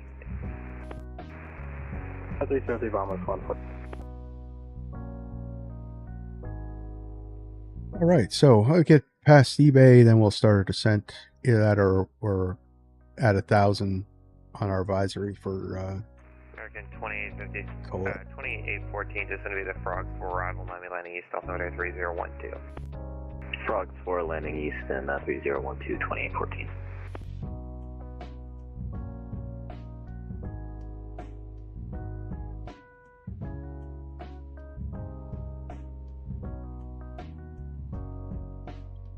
So also descend profile, what that does is actually puts us in a descent with the holding the airspeed at 30 knots below the barber pole. And then we can adjust our descent via the throttle inputs. So that's what the descent profile one is. We're going to descend via the vertical speed.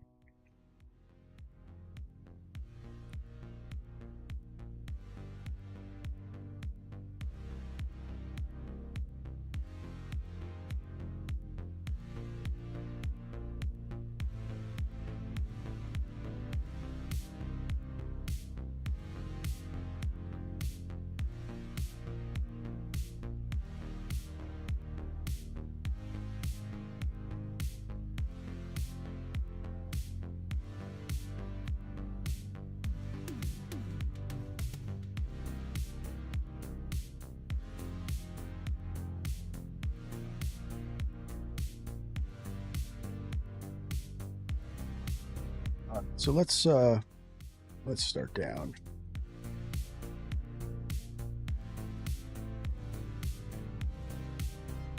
We're going to monitor our descent. Power back just a little bit. We're going to monitor our descent to make sure we can make these passing restrictions.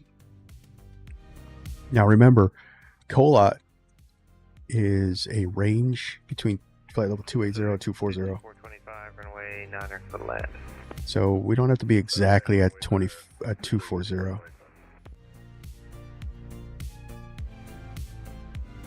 And the rest of them, until we get to CUDA, which is exactly at 8,000, are at or above.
So one of the things that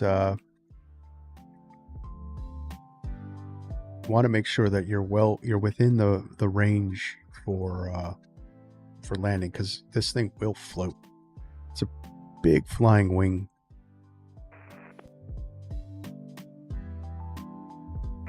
Good morning, Antonio 236.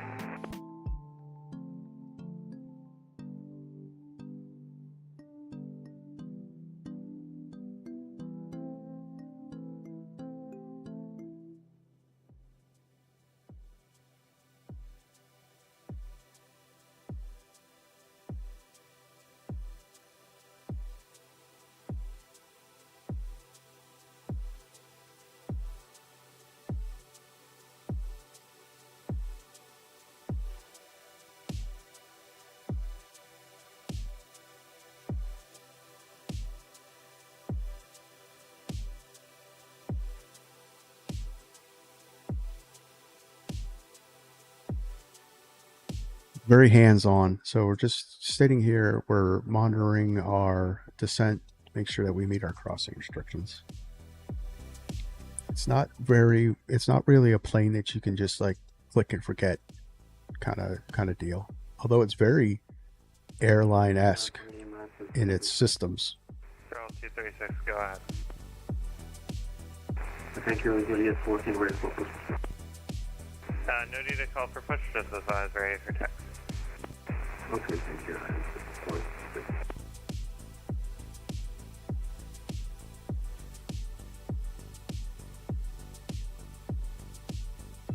That's what I'm doing here, just making sure our speed, we don't overspeed, our descent is good.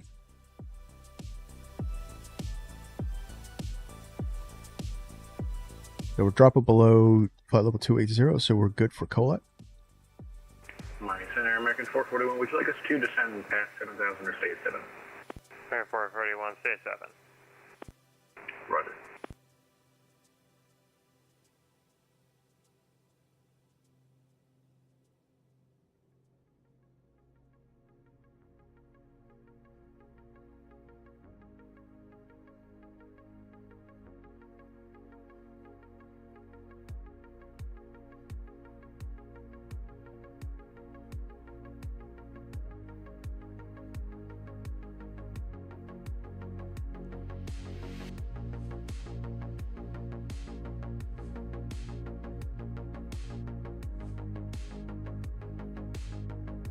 Pretty cool. Since a couple of these songs that are playing kind of sound very 80s. Kind of want to get an 80s vibe anyway.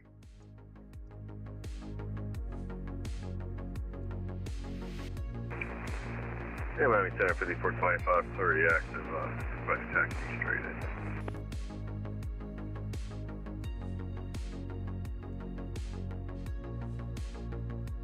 Oh, there it is. I was like, wait, where's the disc? American Pacific 5425, you parking cargo or GA? I'm just gonna go straight in if that's okay. Straight in where? I don't know which one's right here in front of me here. Nothing. It's a runway. Okay, I'm trying to get my bearings here. I see the tire in front of me. I don't know what tire you're referring to. I'm sorry, the tower. Oh, yeah, that's cargo. Pacific 5425, turn left on Tango, right Yankee, left Romeo. Tango, Romeo, or Yankee to Romeo, buffer. American 441, just trying to maintain 4,000. Just maintain 4,000, American 441.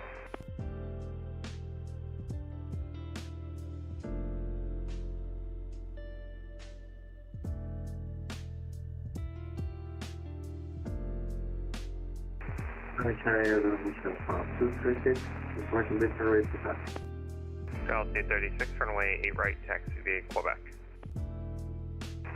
We can right to the Quebec, 236.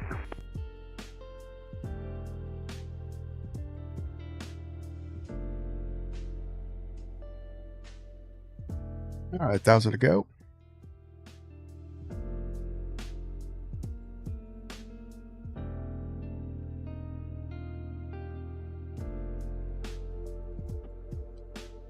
All right, so the next one is going to be 15,000. So it looks like we're going to need to descend a little faster past Colat.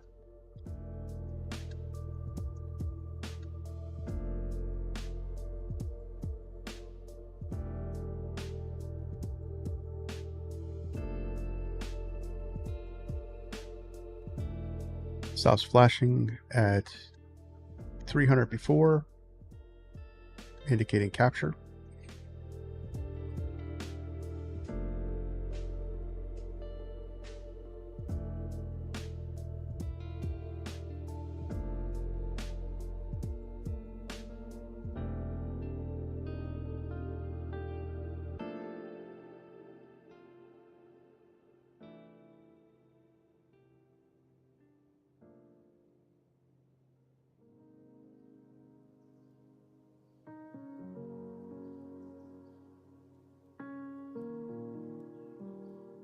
That was a little turbulence there.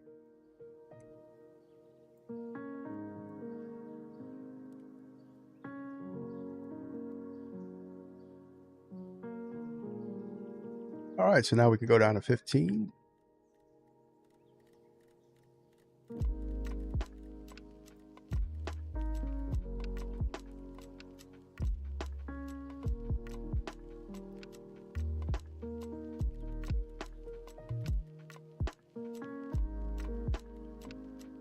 American 441, turn right heading 260, descend maintain 3000.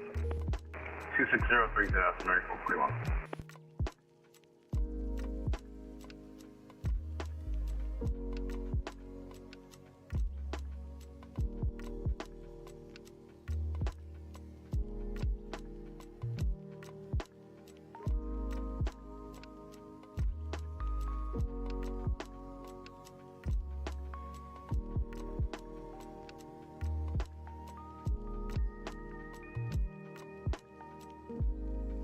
American 2814, expect ILS runway 9er approach. ILS 9er, American 2814.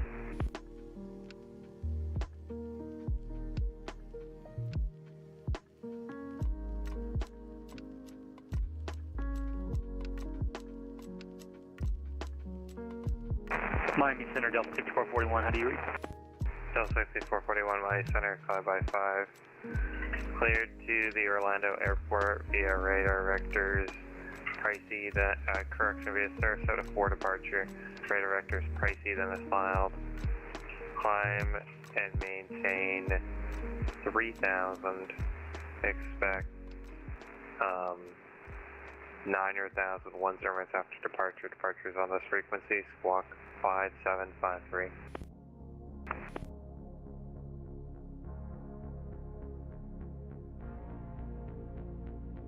All right. I really apologize because I didn't realize you were going to give me a clearance. Because I got the auto ATC a long time ago. I got the 3000. Give me 1 second, I got an airship. All right, so we got Standby.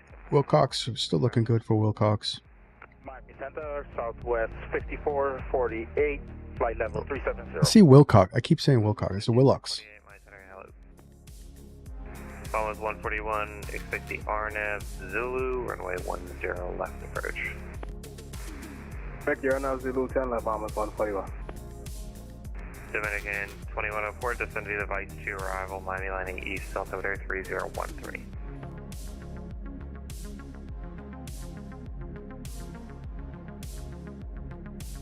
Dominican 2104, descend to the Vice 2 arrival, Miami landing east, altimeter 3013. This is the arrival 2103, Dominican 2104. American 441, turn reading 030, Tampa Airport 12 o'clock, 18 miles, advise Tampa in sight. 030, we have Tampa in sight, American 441. American 441, clear visual approach, runway 1 left. Clear visual 1 left, American 441. I'm good at Condor 2844, flight over Conver. I have a request. Delta 6441 down in Sarasota. I was planning on just taking off, vectoring out a little bit, and then just logging out. I'm just doing a test on an airplane. Is it all right if I just get vectors after departure and then cancel IFR, and I'm going to log out? Sure, that's fine. Okay, yeah. I run out of time. I won't have much time today. Condor 2844, my center, Roger. So, Delta 441, what would you like to do specifically then? Do you just want just take off clearance on to runway. Sarasota? You could just go to runway Park 22 Park if you want. and It's not then climb terribly north, bad weather. and then I'll Let me know what you want. I'm happy to do anything. I'm sorry? Yeah, just let me know what your preference is, what you'd like to do. Do you want to depart IFR? Do you want just depart VFR? Whatever your preference is, it doesn't matter. I'm happy to accommodate. No problem. I'll just depart VFR. Okay, Delta 6441, squawk 3737. 3737, 6441. Delta 5441, runway 32, taxi via Bravo Alpha. 32, taxi Bravo Alpha, 6441.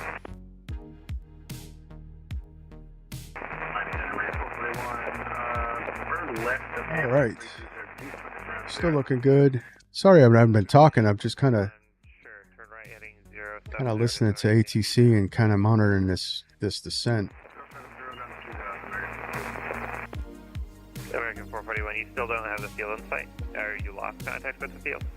Negative, we have the field in sight.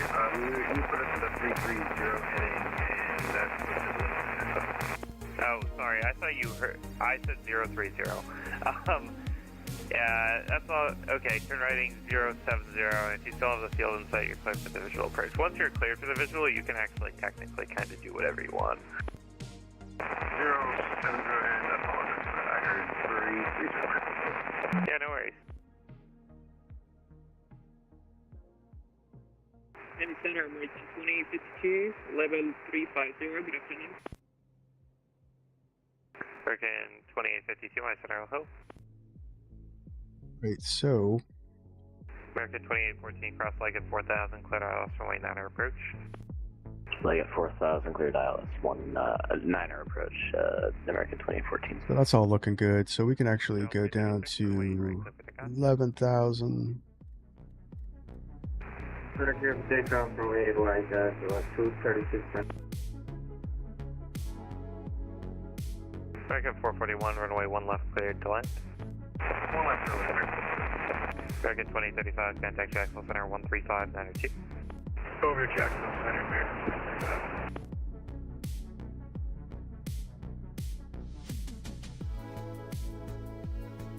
All right, so we're gonna kill the music because we're getting into our sterile cockpit zone.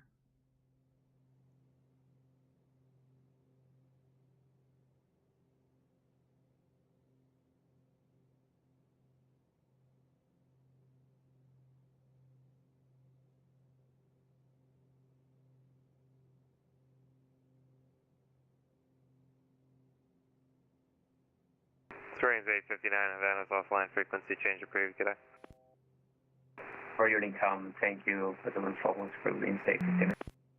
Bombers 141, reduce speed of 210, descend and maintain 3000. 10 3000, Bombers 141.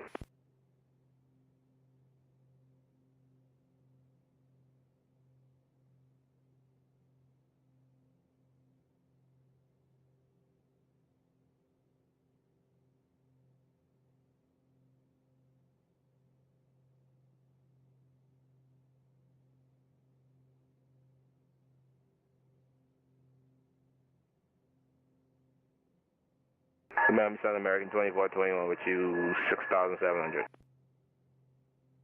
American 2421, Miami Center, hello. Squawk 5330. Squawk 5330, American 2421.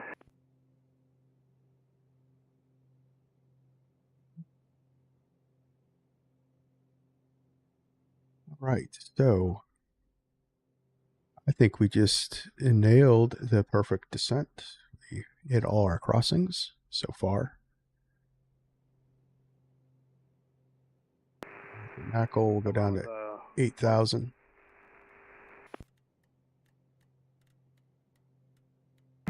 Center, American 1813 at flight level 360.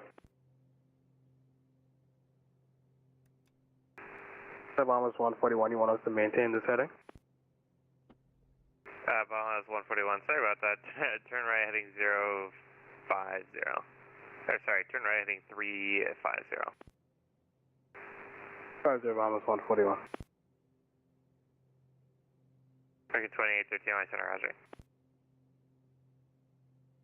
Your altitude 36, radar contact, climb in 16,000, say altitude. 16,000 for 2,000, so thank you. American 2421, radar contact, 20 Western Nassau, or Freeport, climb fall 16,000.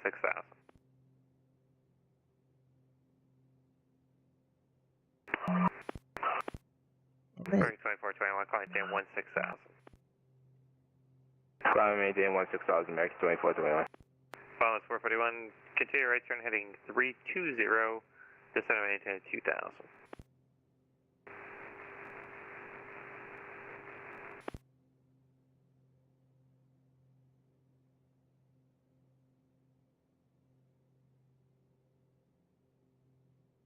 L6441, runway 32, cleared for takeoff, right, crosswind departure approved.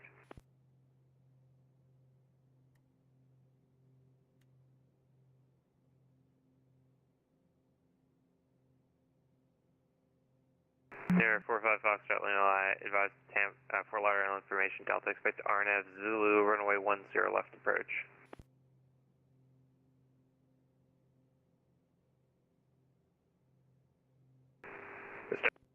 We have Delta on board. Could we? We're set up for the ILS 10 right approach. Is that possible? We can get that. Sure. Are you parking on the south side? Yeah, we're going to Signature.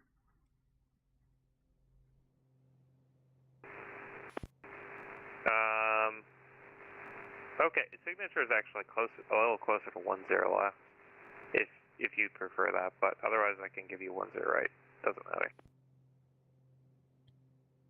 Yeah, 10 right would be easier for us. The Starship, I have to program the entire RNAV. Philly, expect the ILS runway 10 right approach. We cleared the ILS 10 right approach.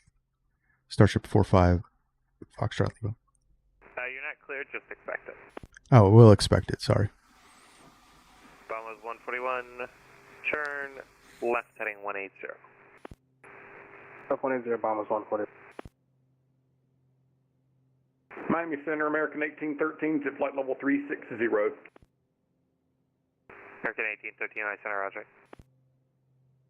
American 441, welcome to Tampa, turn right on Whiskey, taxi Renfield, Whiskey Juliet. See ya. American 2814, area of moderate to heavy precipitation between Grid and Ness, about half a mile north of the centered line. Runway 9 or clear to land? 9 clear to land, American 2814. Miami Center, Southwest 616, 126,000 for 14,000. Southwest 616, my center contact level 310. I maintain flight level 310, Southwest 616. Bombers 141, 8 miles from Nove, turn left heading 130, maintain 1,800 till established on the final approach course, cleared RNAV Zulu, runway 10 left approach. South 130, 1,800 till established. Yeah, so... American 2421, descend via the Bonefish 3 arrival, Miami Atlanta East, altimeter 3013. Yeah, I could. I don't know how fast I can program it. I'm still pretty new at it, so I'll try to keep it, American 2421, descend via the Bonefish 3 arrival.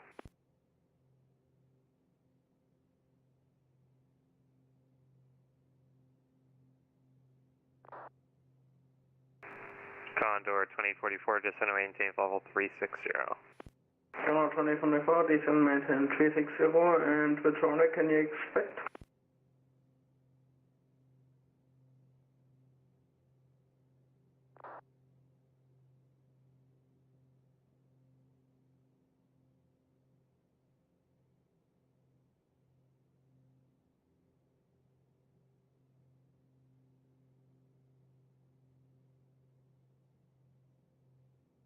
Doral 236, maintain level 260. Thank you, climb 260 and around 230. Starship 5 Foxtrot, Lima, maintain 210 knots or greater, descend and maintain 6,000. Then it maintains 6,000 for 4-5 Foxtrot Lima. 010 Romeo Golf, my center, ident.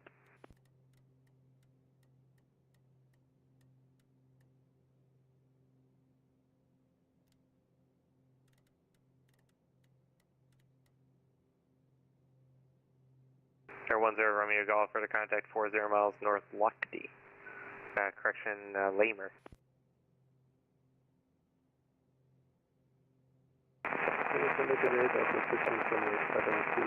Get how to... 1528, my center, hello. American 813, descend via the coastal 2 arrival line, landing east altimeter 3013. All right, descend coastal to arrival, and we're landing east American 1813.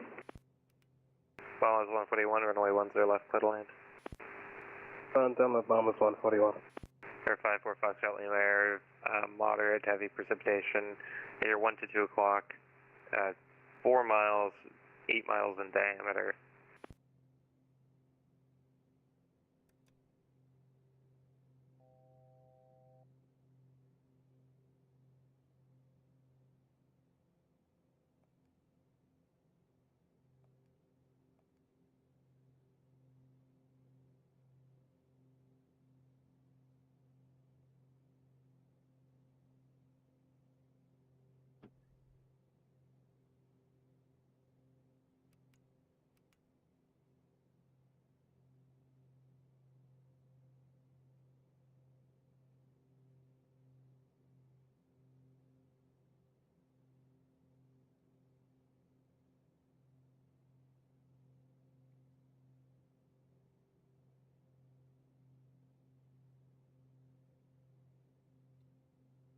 There she is, airport in sight.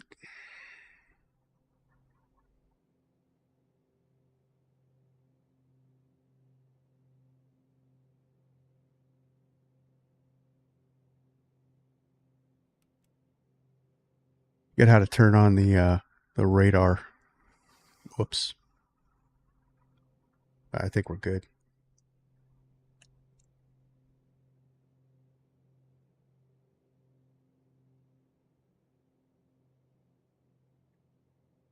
Get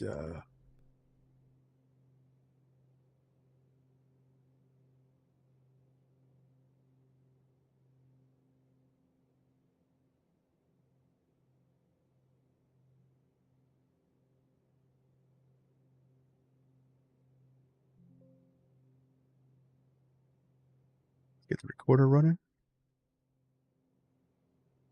Air 45 Foxtrot Lima, descend and maintain 4,000, reduce speed to 210. Descend and maintain 4,000, reduce speed 210. 4-5 Foxtrot Lima. American 2421, expect ILS runway 12 approach. That's 12, American 2421. American 2814, clear runway 9er on Tango 7. American 2814, taxi Tango Yankee, hold short runway 12. Tango Yankee, hold short 12, American 2814.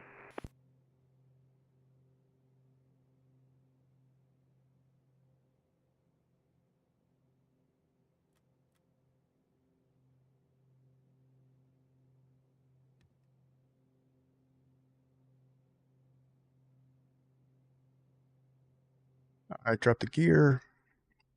Get some drag out there. Help us out a little bit. Sonny Wilson. Hello, do you remember me? It's Sonny, my name. I do. I do remember you, Sonny.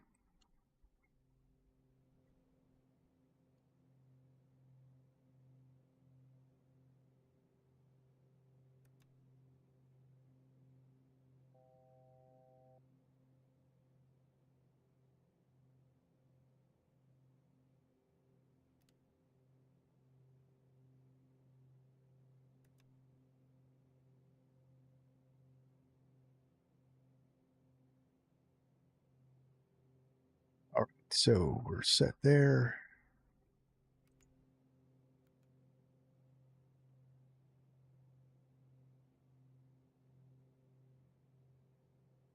4,000.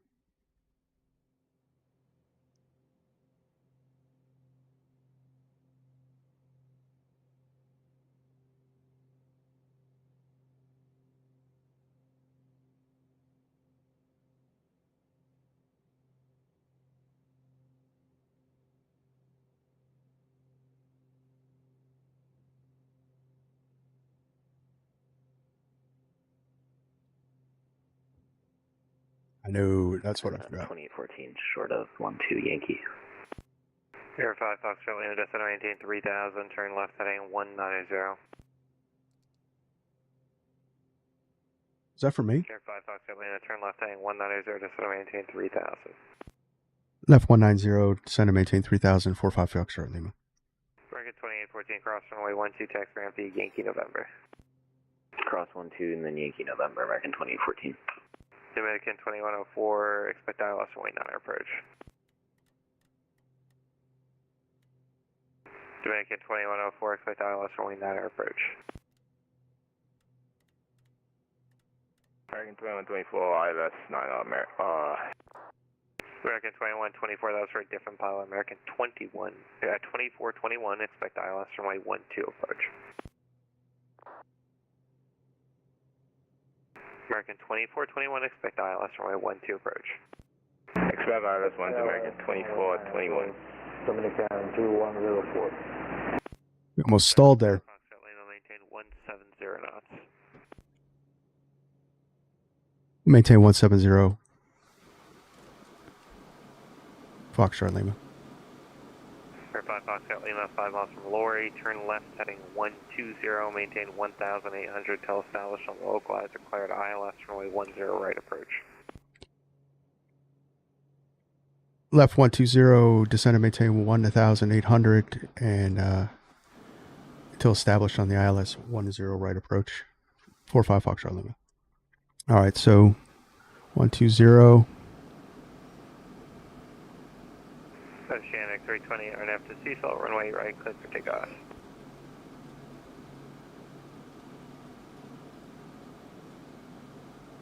We'll descend down.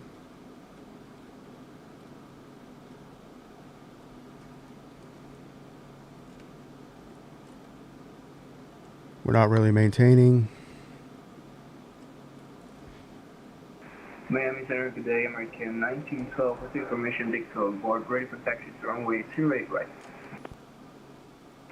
American 1912, Miami runway 8 right, taxi November 11, Mike. Taxi to runway 08 via November, just to confirm November 9er, and then Mike, American 1912. American 1912, that's fine. Ready, good, American 1912. Miami, 236, transport saying 3105. There we go.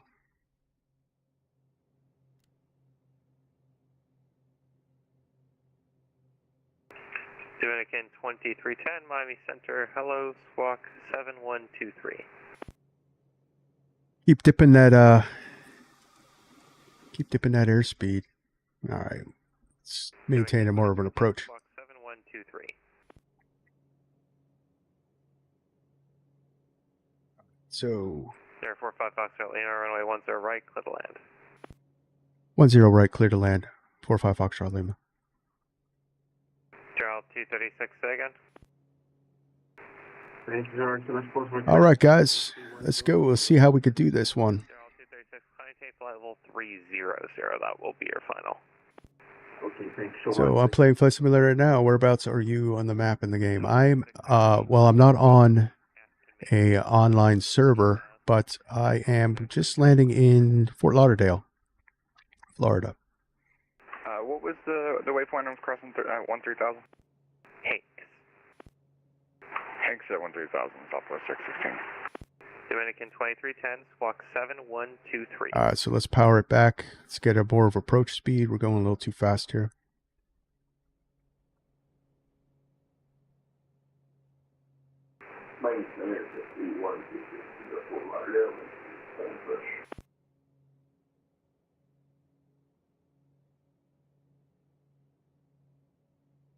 There you go. I like that one.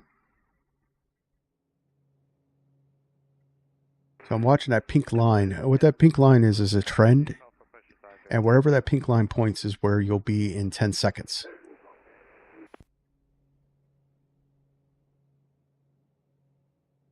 We'll do a missed approach just in case.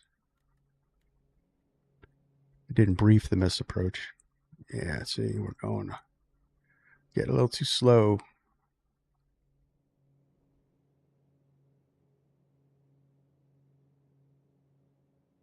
Dominican 2310, do you hear me now?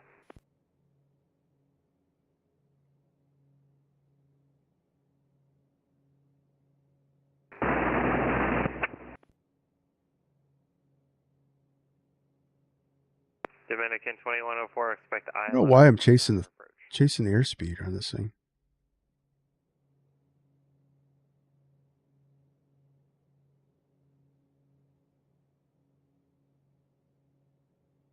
Second 1513, my center, no worries. Ident. Dominican 2104, not Dominican 2310. Yes, Dominican 2104, expect ILS runway 9er approach. Expect ILS runway 9 approach, Dominican 2104.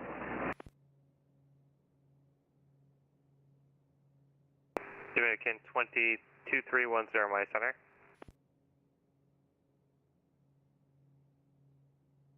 Perfect, Dominican 2310, squawk 7123, 5x5.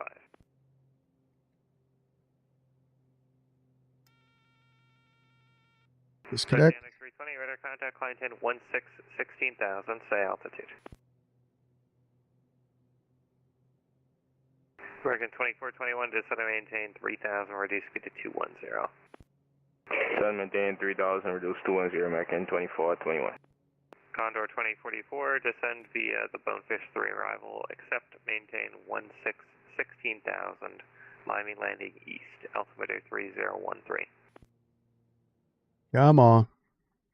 Condor 2044, can you say it again, please? Condor 2484, descend via the Bonefish 3 arrival. There we go. Accept, maintain. All right. We'll get at 40 knots. We'll bring it out of reverse. Landing east, altimeter 3013.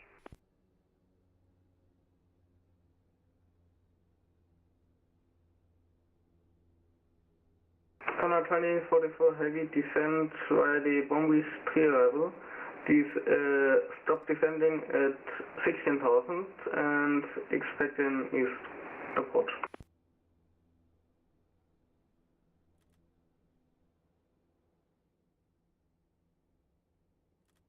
Yeah, I don't think there's these terrain issues are. Miami Center, Southwest 616. Good. But, ladies and gentlemen, welcome to Fort Lauderdale. I'm not sure what you're talking about on that one. Southwest 616, I looked at your route, you actually don't. Most pilots file a slightly different route from Orlando, so that threw me off.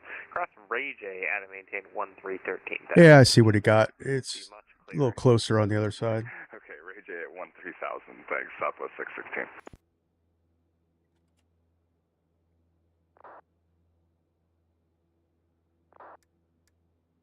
We'll bring that in, we'll clean it up. Climb mountain 16,000 Oceanic 320. Oceanic 320, say altitude. 1,000, climbing 11,000 now. Starship 5 Foxtrot Lima, taxi ramp via Juliet Hotel 5, correction, Juliet Hotel 4, Hotel Lima Echo. Taxi ramp, Juliet Hotel 4, Hotel Lima, 45 Foxtrot Lima. American 2421, field site. American 2421, clear visual approach runway 12. Visual 12, American 2421. All right. Oceanic 320, climb and maintain level 350. Climbing to 350, Oceanic 320. Ooh, stutters there. A lot of terrain issues with the scenery. This is the vertical sim? No, Latin VFR, Fort Lauderdale.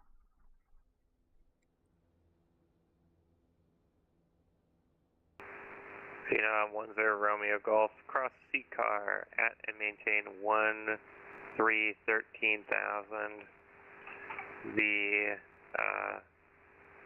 Punta Cana altimeter 31019.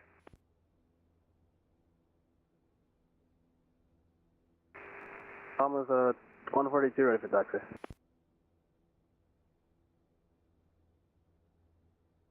Bahamas 142, runway 10 left, taxi via Bravo.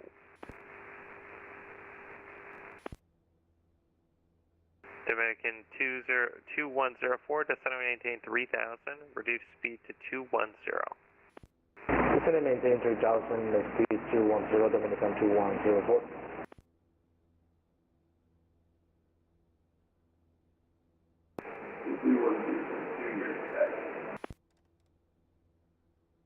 Miami Center, American 1441, flight level 360 over received. American 1441, Miami Center, squawk 4714, descend via device to arrival. So there's H4. So Sonny Williams says, I bet it's going to be the best landing.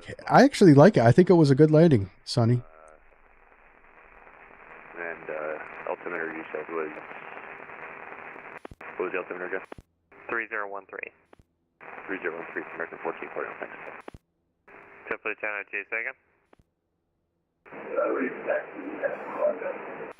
Tip Lieutenant 02, runway 10 right, taxi via Charlie, Lima, Hotel 4, Juliet.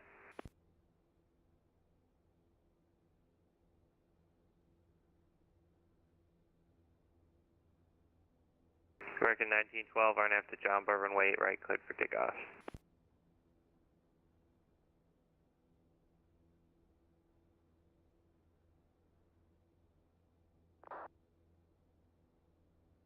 American 2421, runway 12, clear to land.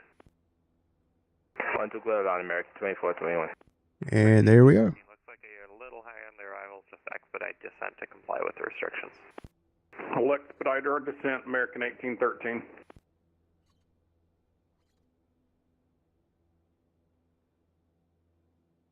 Park and brake. All right.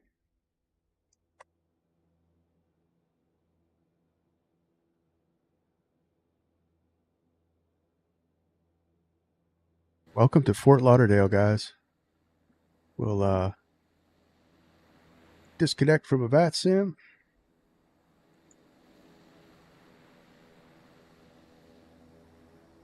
And we'll stop the recording.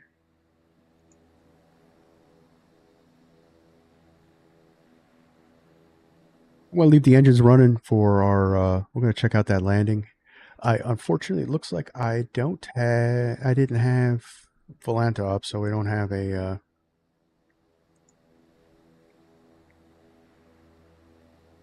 we don't have a feet per minute rate, but it felt good.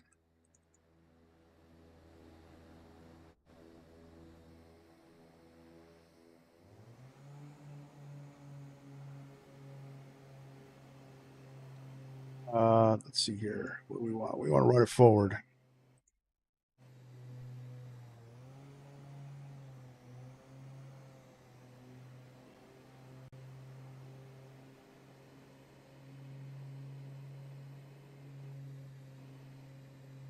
That's too far forward.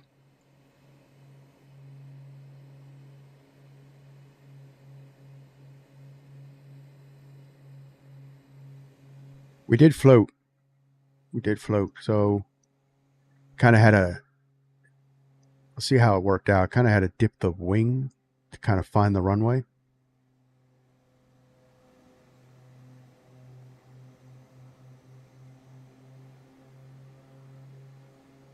Got very long rear gear. The thing was with this thing is that the problem is that the front, the canard, will actually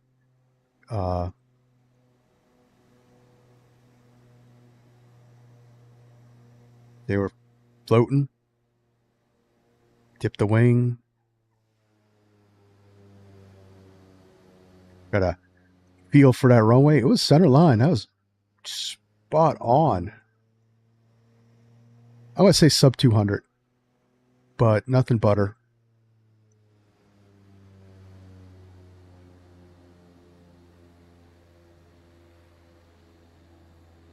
All right, guys, that's going to be it. Let's run this back.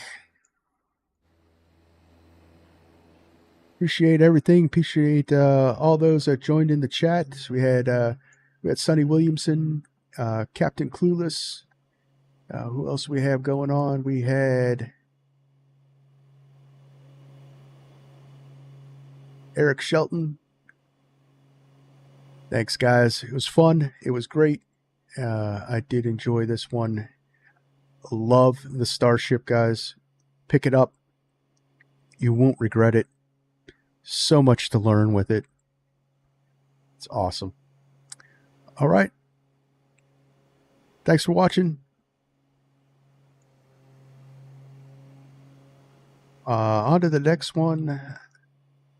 Stay safe, stay healthy. This is Virtual Flight Diaries. My name is John, and see ya.